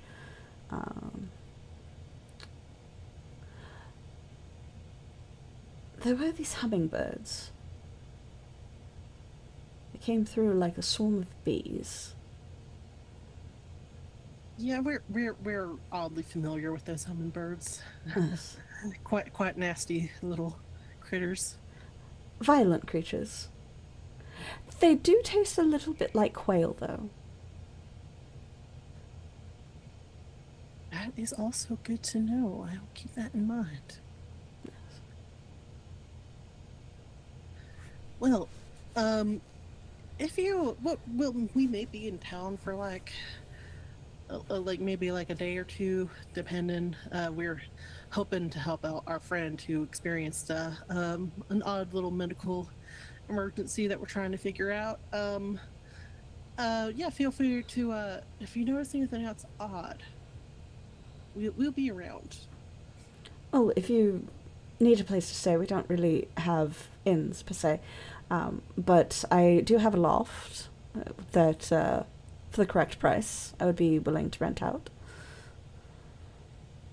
Good to know. And I look at Fong. I was like, yeah, we might take you up on that offer. Nice. And I will only myself be in town for another few days, so you will have to exit my facility within that period of time. But Oh, I'm sure we won't overstay our welcome at all. Yeah, that sounds, because especially since we are kind of on the road. It was just our friend's medical emergency, medical oddity that we're experiencing. Yeah, that would be great. Thank you. well, my abode would be that one, and points to one of the smaller home type buildings that you had not been sure whether or not it was the chicken family. But yeah, so continues on their path. Well, thank you. Yes. You know where to find me. Yes. Yeah, we'll come find you. We won't be too disruptive. I promise. Alright. So, do you guys go to the chicken family? I think it's about time. Yes, Okay. we're on the case. We're All figuring right. it out. All right. So, you continue forward and reach the home of the chicken family. Missy and her husband and brother. Do you knock? Do you go around to check the back? What are you doing? Knocking has worked out well so far. Much better than breaking and entering. True. Yes. Yes. Okay. So, who knocks? I think Why Fong am has I not- had success. Oh, we like It is. yeah. It is not focusing well. There we go. All right. So Fong is the one that is knocking. So as you knock, you hear the slight reverb of the knock to the other side. Nothing.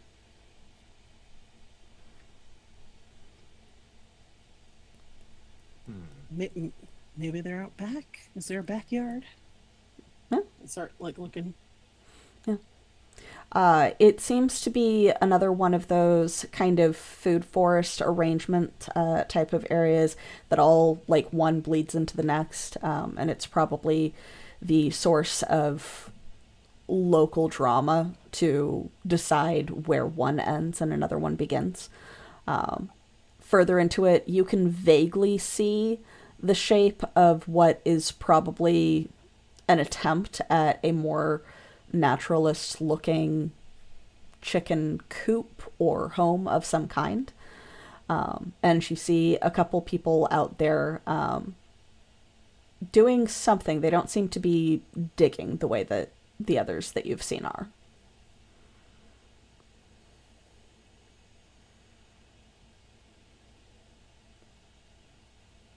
Maybe they're all busy back there. Perhaps I think we let's go see if we can help them out. Yeah. All right. So as you wander closer, are you doing so quietly? I wouldn't say we were sneaking. Okay. So as you approach, it's obvious that they are very much not digging. They seem to be bundling things in a particular strange pattern, sort of like trying to create a wall of maybe sticks and kindling between the corrupted area and the rest of their property. And what looks to be like an older gentleman, maybe in his 40s, turns big beer belly type of look, but strong arms and shoulders. Hello? Yeah. What's up? Wait, we're not doing anything. We're not doing anything. What's up? Why are you on my land? What do you want?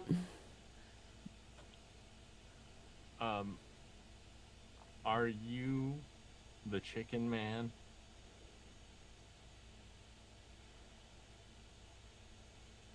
That's very rude. But yes, I own chickens. I'm sorry, I did not mean any offense by it. I am not a man that is made of chicken, nor do I look like a chicken. Don't call me a chicken man. My apologies. We- You raise the chickens then? Is that My wife does, mostly. The goat is mine.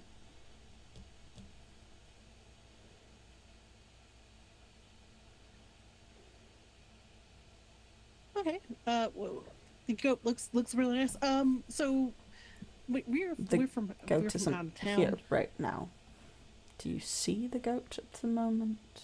And he's looking at you very suspiciously and trying to kind of body block you seeing whatever the other two are doing.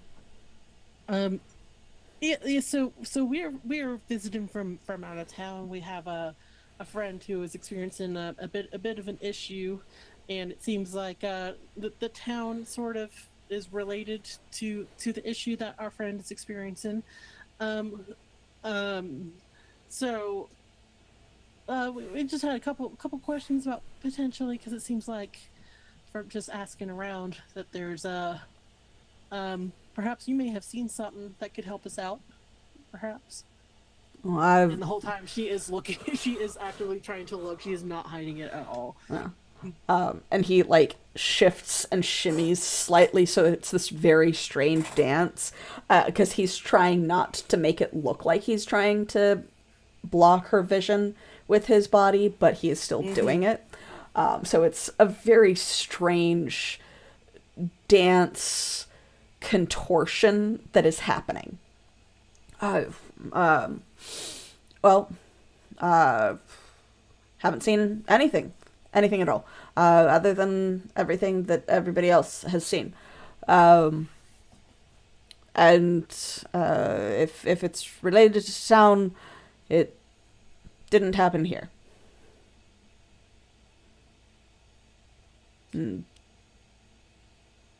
Nothing's wrong. He said related to sound. Is that what I did hear that right? If it's related to town, it didn't happen To here. town. Okay, I did mishear that then. Okay. Oh, okay. Well, fair enough. And I'm kind of looking at Fong. I was like, I believe we did have an inquiry about potentially when your chickens would be ready to go, because we would like to buy some eggs potentially.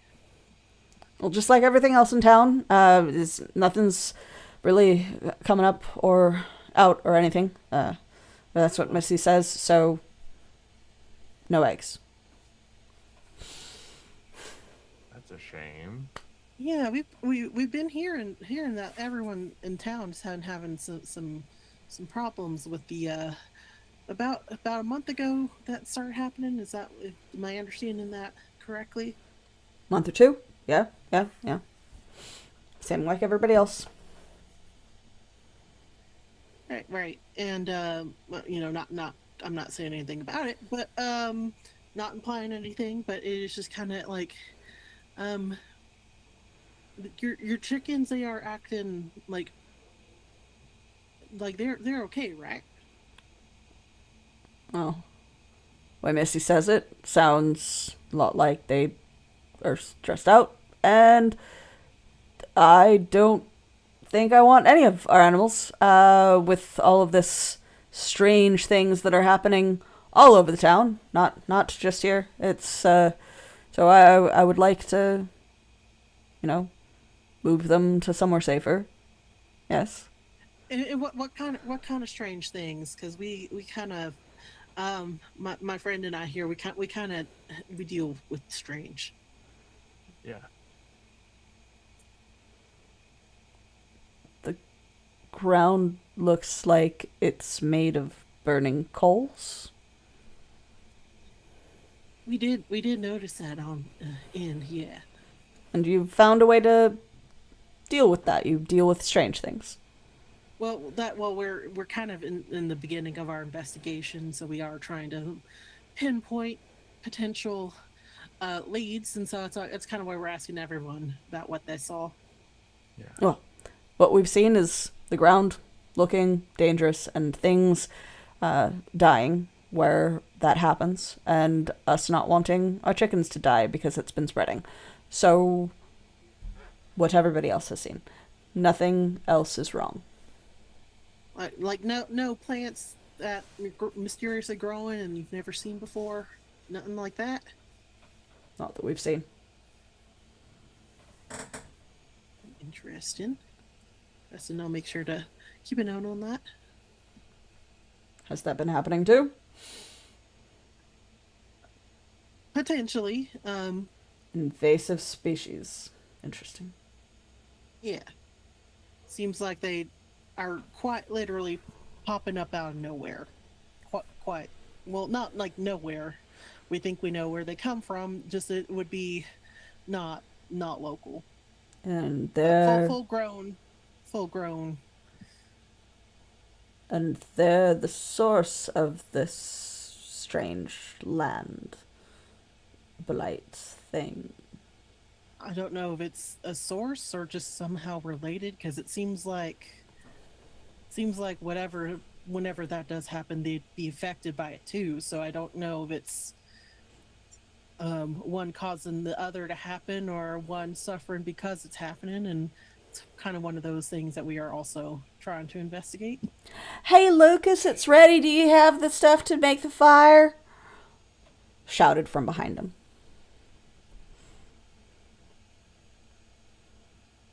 Not right now, Missy. You just wait. As I said, nothing unusual other than the unusual that's happening everywhere. We got our own business to deal with. There's no eggs for sale right now. Thank you. You can go. Okay. I just had one final question. No one's been demonstrating anything like weird in terms of like abilities that they didn't have before. No. Oh. There's Sue. But he's always been a little weird. Yeah, we talked to Sue. Unfortunately, our was not quite as helpful as I was hoping he'd be. So Yeah. He sleeps a lot. He's a little weird. Sleeps a lot. Caught him napping in my yard one time. that is awfully strange. Yes, I agree with that. He said it was a good hiding spot. I see. I mean, it was underneath some of our bushes. So, I guess he was hidden well there, but I was trying to harvest, and there he was. Odd how Interesting. small of a ball such a big man can curl into. I'll keep that in mind. Well, I gotta go. You gotta go too. Bye. Okay, bye. Nice talking. Go on. Okay. Go on now. Okay, we're leaving. And he like is just We're leaving. ushering you out. It's like we're like being pushed out of the. I was like, As soon as it looks like you guys are voluntarily leaving, he turns around and shuffles over. Do you continue to actually leave? I am doing that thing where it's like I'm shuffling my feet to go out, but I'm being very deliberately slow about it. Yeah, because I know that Varen was being nosy, so figured I'd ask. Mm-hmm. Make a perception check. Okay.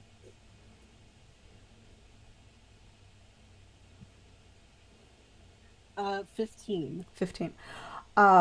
They seem to have also built a small campfire and have a couple of torches nearby that Lucas, who you were talking to, has lit the campfire. And they look like they're about to attempt to do a burn barrier with the barrier that they had been building. Okay. They have Baron not would know cleared about that. They have not cleared any of the land around the burn barrier. No, that is unusual. Yeah. I lean over to Fang and I mention this to Fang. So what does that mean? Well, normally a burn barrier is to help prevent like overgrowth or any sort of invasive stuff, and like it literally creates like a natural barrier where that can't grow. But normally you want to like clear it out so that way you don't accidentally burn your crops instead. So are they gonna destroy all their stuff? Potentially. That feels like something we should tell them. I feel like they know, but yeah, let's go ahead and tell them. Hey, you're doing it wrong. So instead of even just like going over there, you just turn around. Hey, you're doing it wrong. And they stop, and it's like 3 people with like torches in hand, ready to light the like entire line, because they're going to be doing it at different spots. And they just kind of look over at you, and like the guy that you hadn't seen before, like looks down at his torch and looks over at you and then looks at it and it's just like, what? Like you're at risk of like hurting everything if you don't clear it out first. You're supposed to clear it out first before you start lighting stuff. But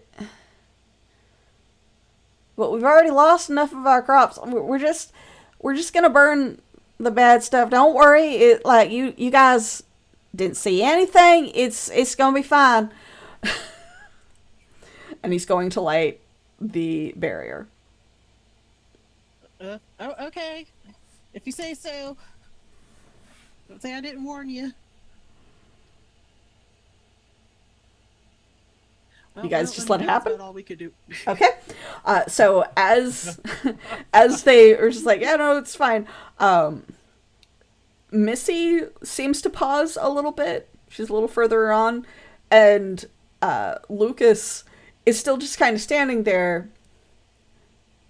Looks a little perturbed that you didn't leave, but also seems to be pausing in thought, because obviously none of these 3 people have done a burn barrier, like a burn cutoff before.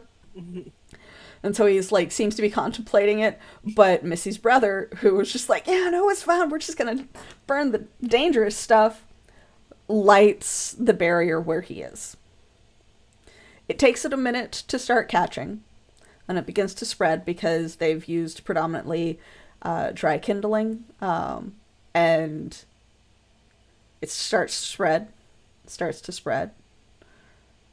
You probably have a couple of minutes before it starts spreading beyond the barrier.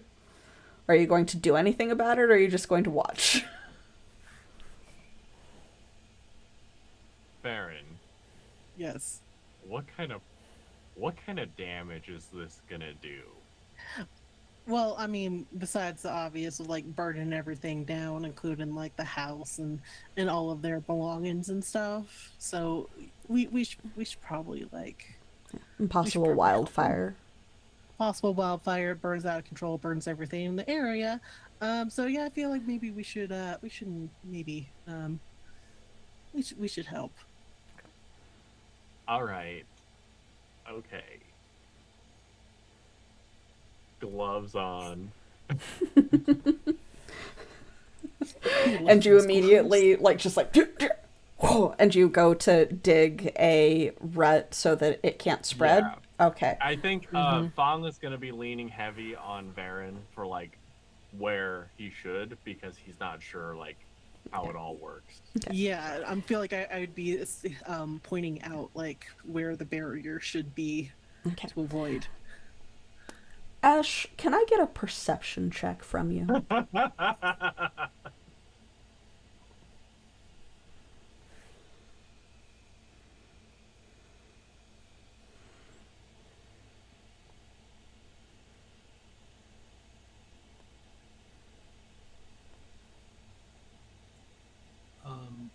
14. 14.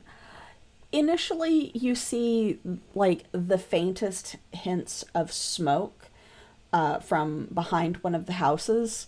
Might be someone doing a campfire, might be someone burning some waste, you're not sure. And then you hear someone shouting, "Wait, no, why are you digging there?" And other people in town beginning to shout, "Fire!"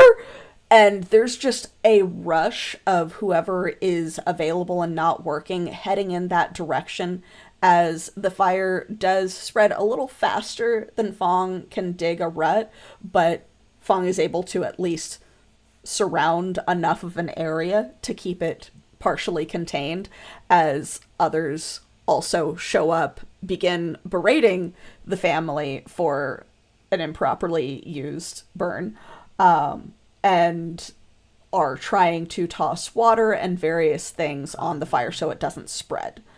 I will immediately turn to Corey with a big sigh and go, Corey, which kale? And then I walk towards the fire, and I'm going to start using my water cannon to just put all the fire out. All right.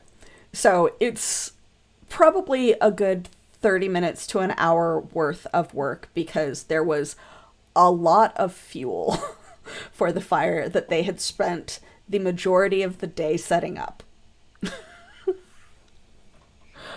And that is also where we are going to go to break. So thank you so much so far. We're going to take a quick break. Get up, stretch your legs, get something to drink. We will see you again soon.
hello, we have returned. Hope that everybody that happens to be here definitely did the leg stretchy, getting some water. I have tried adding more lighting, and I still look pixelated, so I am sorry that I am not as crisp and beautiful as my lovely players, but you get to deal with it because I can't fix it right now. But yeah, so let's get back into it. Where we left off, you guys were attempting to remedy a family that is just like, I know that one of the practices to try and prevent invasives or overproducing things from getting to land is to do a burn barrier. We don't know how to do it, but let's try that because nothing else is working. Created one that was long and thin and had not been cleared out around it because they didn't know what they were doing, and thus were on the verge of setting a forest fire and or burning down their home. So you guys and the town rallied together, stopped the digging efforts, to basically prevent this from creating a minor disaster. And it took a bit, but you did eventually get to the point where the fire is not just controlled, but out. It is a unique opportunity to see how the corruption responds to fire, though. And so, as such, since all three of you are present, go ahead and give me a perception check.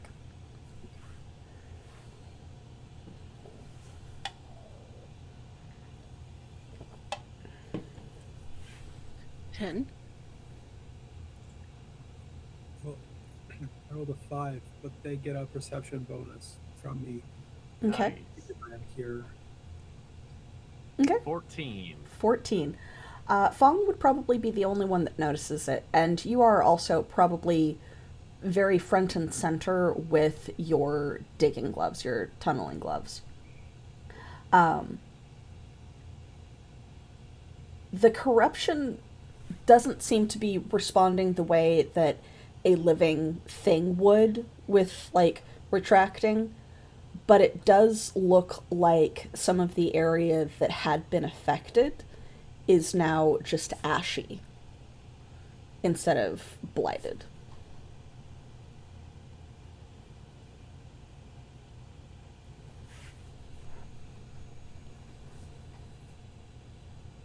I think as soon as Fong feels like he's got a moment to breathe, he's going to mention that to Varen.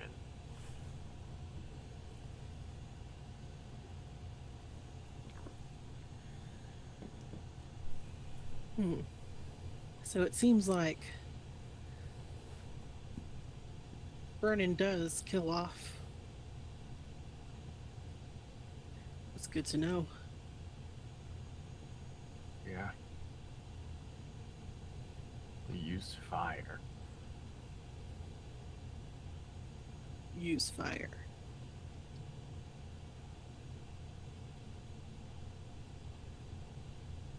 I feel like that doesn't really help Kale, but could be a good way to stop any growth of it from happening. Right. I've just set Gale on fire. No. Kale comes back, it's like, so we set Kale on fire. Oh my gosh. Yeah, let's just spam that healing spell while also trying to burn Kale. That'll work, right? It'll be incredibly painful, but it'll be fine. But yeah, so That sounds very familiar. Very specific real life circumstances that certain people that are not to be named have gone through with their dentist. Ooh. not a purposeful comparison, but A valid. very funny one.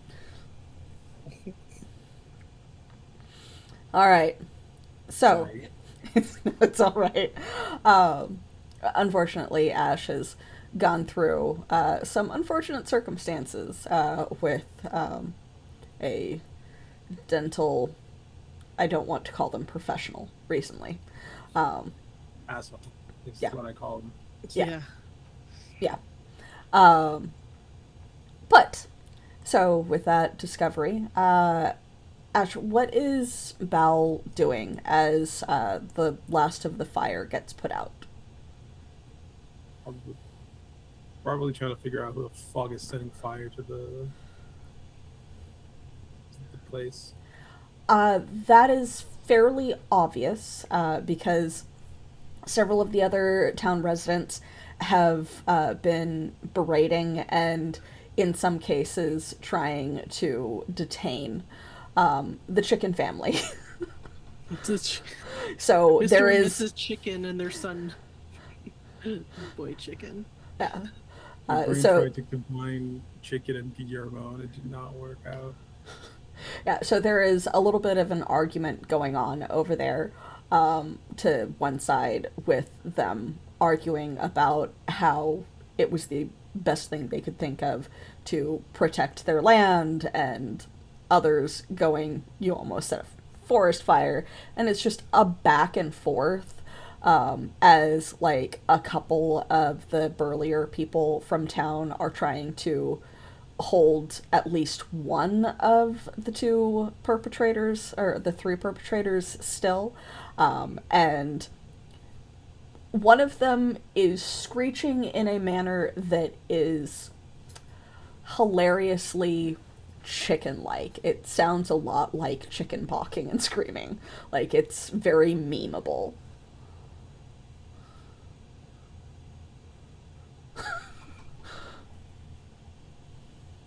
Um,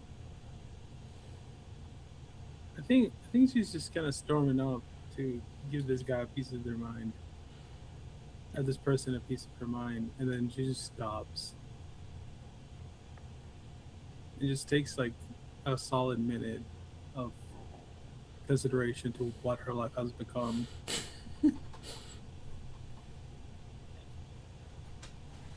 And I think they've caught it. She doesn't really need to.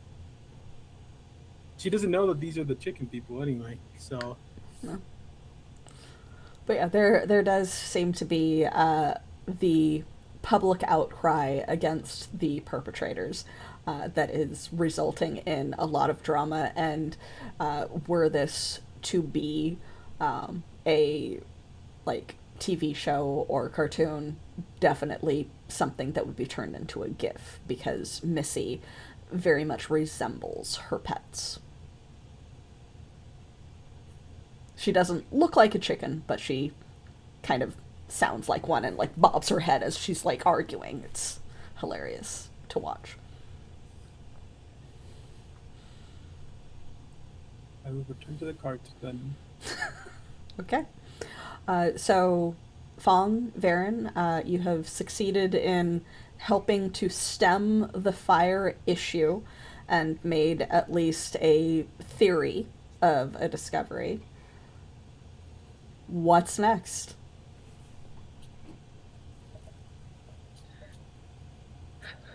I don't know if there's anything else we can really investigate here. I'm just glad that everyone made it out safe. Yeah. I mean, if it,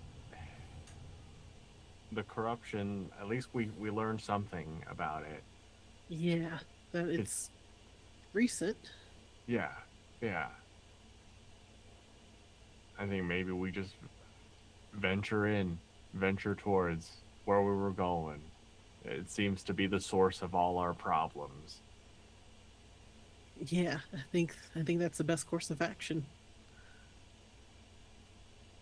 Okay. Let's go find Bal, Kale, Corey.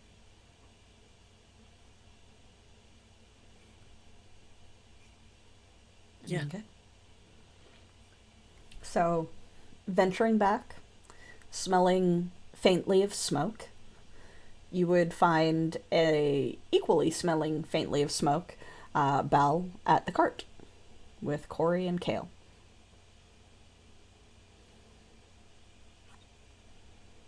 And you would have pretty easily been able to see the very distinct form of Bal helping. So Bal did show up and help. There's no hiding that. But she did also then immediately go back to your injured and vulnerable companion. Absolutely. Mm-hmm. So, fireworks, kind of.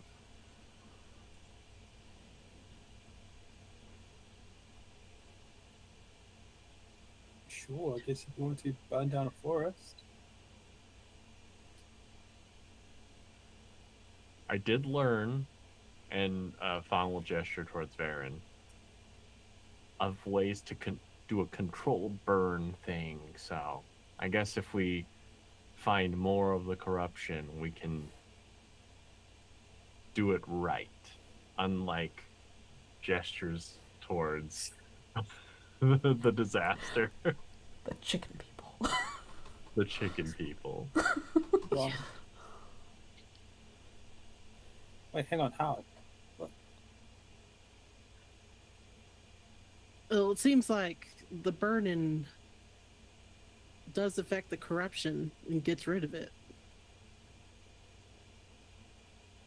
And obviously, we can't do that to Kale, but if we do spot any other corruption taking over, we could try to isolate it.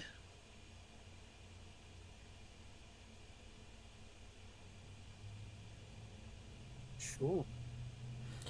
And at this point, I would like a collective intelligence check. Or intellect check, rather. Everybody did not fail. Great.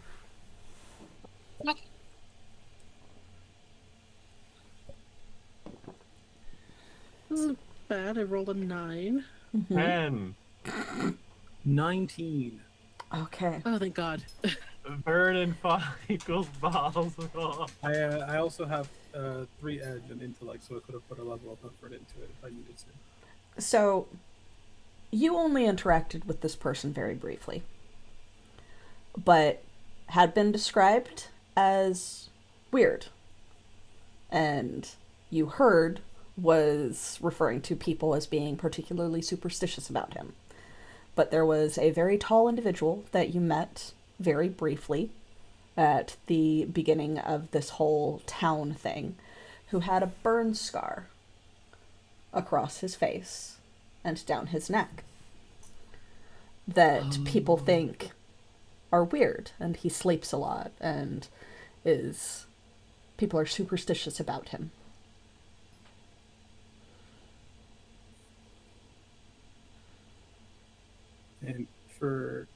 And despite the proximity to the kind of storage facility, and the fact that, though you didn't overhear this, he has been caught sleeping on their land before, there was one person that did not show up to help with the fire. Though normal people might attribute that to trauma due to the burn.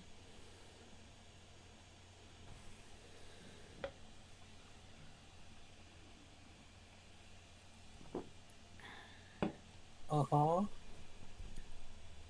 So, it could be a coincidence, or it could be the only person in town that seems a little off, a little odd, coincidentally having a burn in relation to something else, who was very insistent to Varen and Fang that there's probably an explanation for everything going on, and doesn't seem particularly superstitious, wasn't bothered by the sight of Bobby Joe. Right. Mm. I'm gonna pass on a little information Val knows on that topic, and she's gonna make the connection because I'm too dumb to understand the connection. I did make a joke about burning away the corruption and then just healing it afterwards.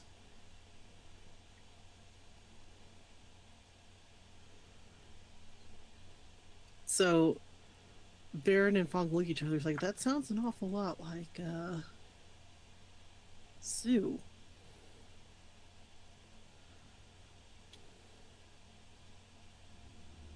Perhaps we should spend another day or two here. We do have the hunter who offered the loft. Yeah, Phelan.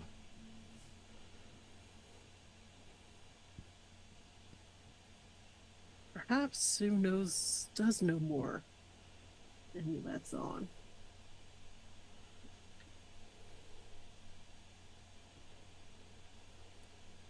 Sure. So I'm going to start looking for a place to stay. I already got it covered. Don't worry about it, Paul. Oh. Where? Oh, we came across a trapper who he offered to give us a place to stay, although only temporarily, because it seems like they are about to head off on a hunt soon. At least for a day or two until we can learn more. Yeah. Is it somebody that can be trusted? They seem fairly forthright with us, so Might be well.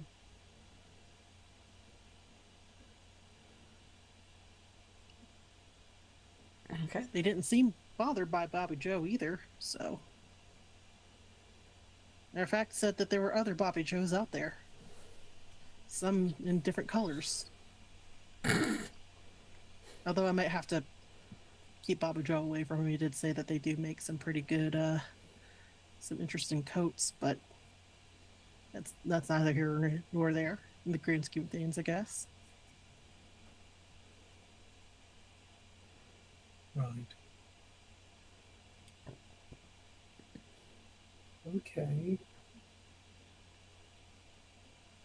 Does this town doesn't even have a fucking name, does he?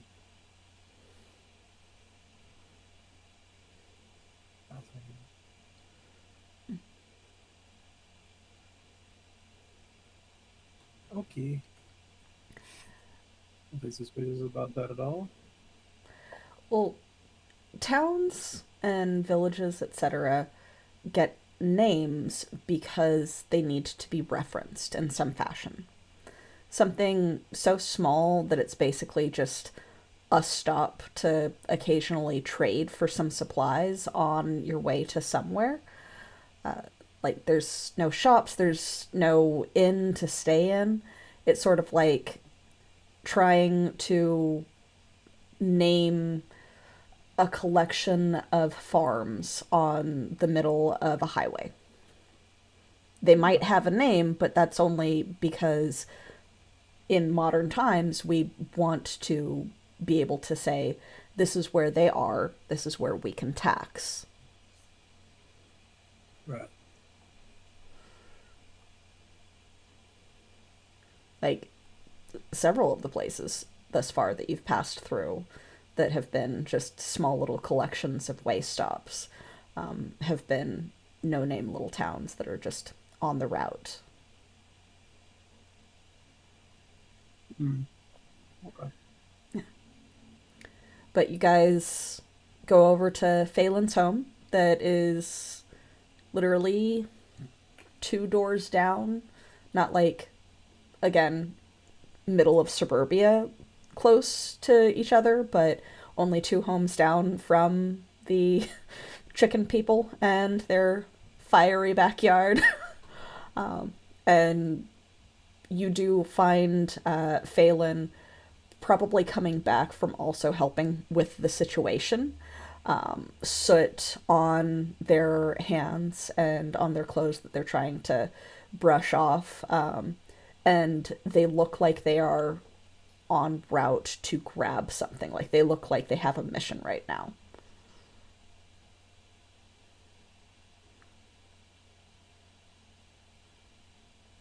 I wave at Phelan. Oh, Yes, I'll discount your stay if you help me collect some ash. I need it for tanning. Okay. And, like, just rushes directly into the house. Doesn't acknowledge that you and Corey and the cart are there at all, Val. Like, just on a mission. I've got something to get. I need to rush and do this before they bury it all. I should tell you the two, not even to Corey, to Fog and Baron, and I go, all right, get to it. On Yep. it. And I start On it. very carefully getting Kale into the building. Okay. So as Phelan is coming back out, they've got some just general buckets and small, like, hand shovels, like spades type hand shovels, that are probably used to collect ashes from a variety of homes around the entirety of this small hamlet, to use for the tanning and preparation of the hides that they trap and hunt. Sees you and Corey, like, supporting Kale's unconscious and very injured body, and he goes, "Oh, I believe, yes, you mentioned that. I won't charge for that one. You, with the, I'm assuming, mutations that are currently happening right now, with the fancy hair. You look like you're more in charge than the one in armor. So, unless it's the other way around, just try not to break or steal anything in my home, while I am gone, at the very least. Thank you so much, and you two, you're helping me, yes? This way." And just complete disregard beyond that. Mm-hmm. Fair enough. It will take you maybe another hour to go and collect, and it gives you a little bit more of an opportunity to take a peek and make a comparison between what looks like it would have been corrupted grand based off of what they had done the barrier of, and where there is just ash. And it looks like there are more areas that are just kind of stopped instead of the narrowing of tendrils of this corruption that you have noticed before. So you get a little bit more of the confirmation that you had believed before. Are you doing anything in the home other than getting Kale set up? Are you being nosy? Okay. The first floor of it, because you guys were basically granted use of the loft, seems to have a number of, like, stretching racks, etc.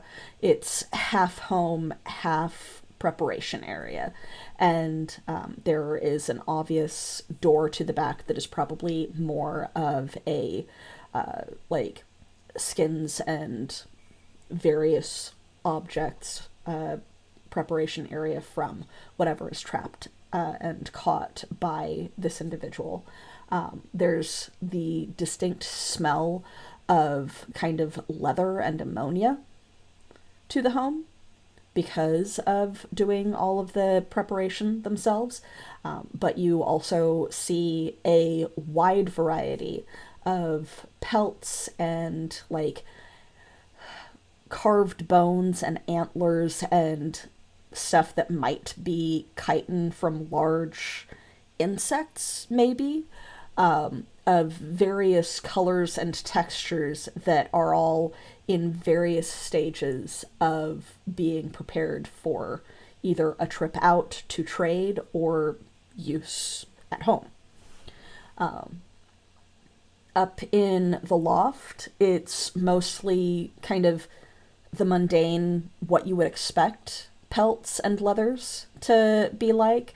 Some older, some fabrics, scraps that are half turned into patchwork of various, like, bits that have been cut off from bigger pelts that were used and are being turned into their own kind of fur/leather quilt of some kind, and just old sheets and pillows that can be used as a makeshift bed for whoever needs it.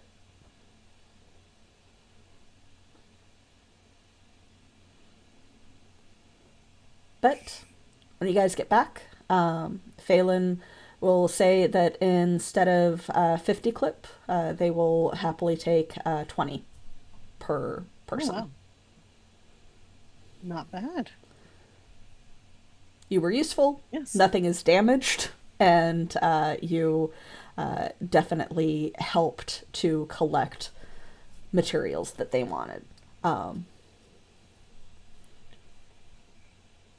Yeah, Do you attempt to renegotiate or whatever? Varen's not going to. Okay. Do you have the clip to pay?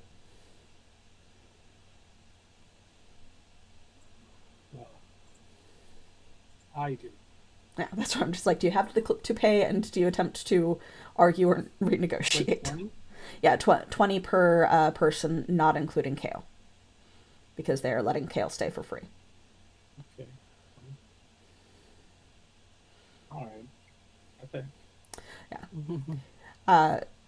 Based off of their accent, Val, and Fang as well, the two of you can assume that this trapper is more natively probably from closer to Icenbridge or Islanus, and has just kind of traveled this way and ended up settling here for whatever reason, and definitely takes advantage of this is not a place that hosts people, so I can charge whatever the fuck I want. But you guys get settled in. It is still early afternoon. And Phelan will happily also treat you guys to some, ironically, smoked meats from their collection. And sit you guys to a fairly simple but hearty meal. Not a lot of vegetables, but their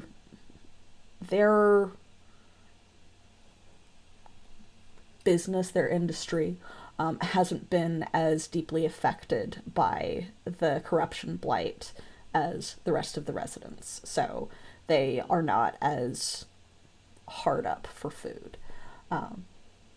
But as they offer you the food and allow you to either sit with them or sit to the stairs with it, they'll just kind of gesture with some of the smoked meat in Kale's direction and be like, so, what's exactly happened to them? Is this, did they fall asleep on it or something?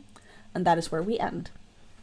Because it has been the appropriate number of hours for game. Woo!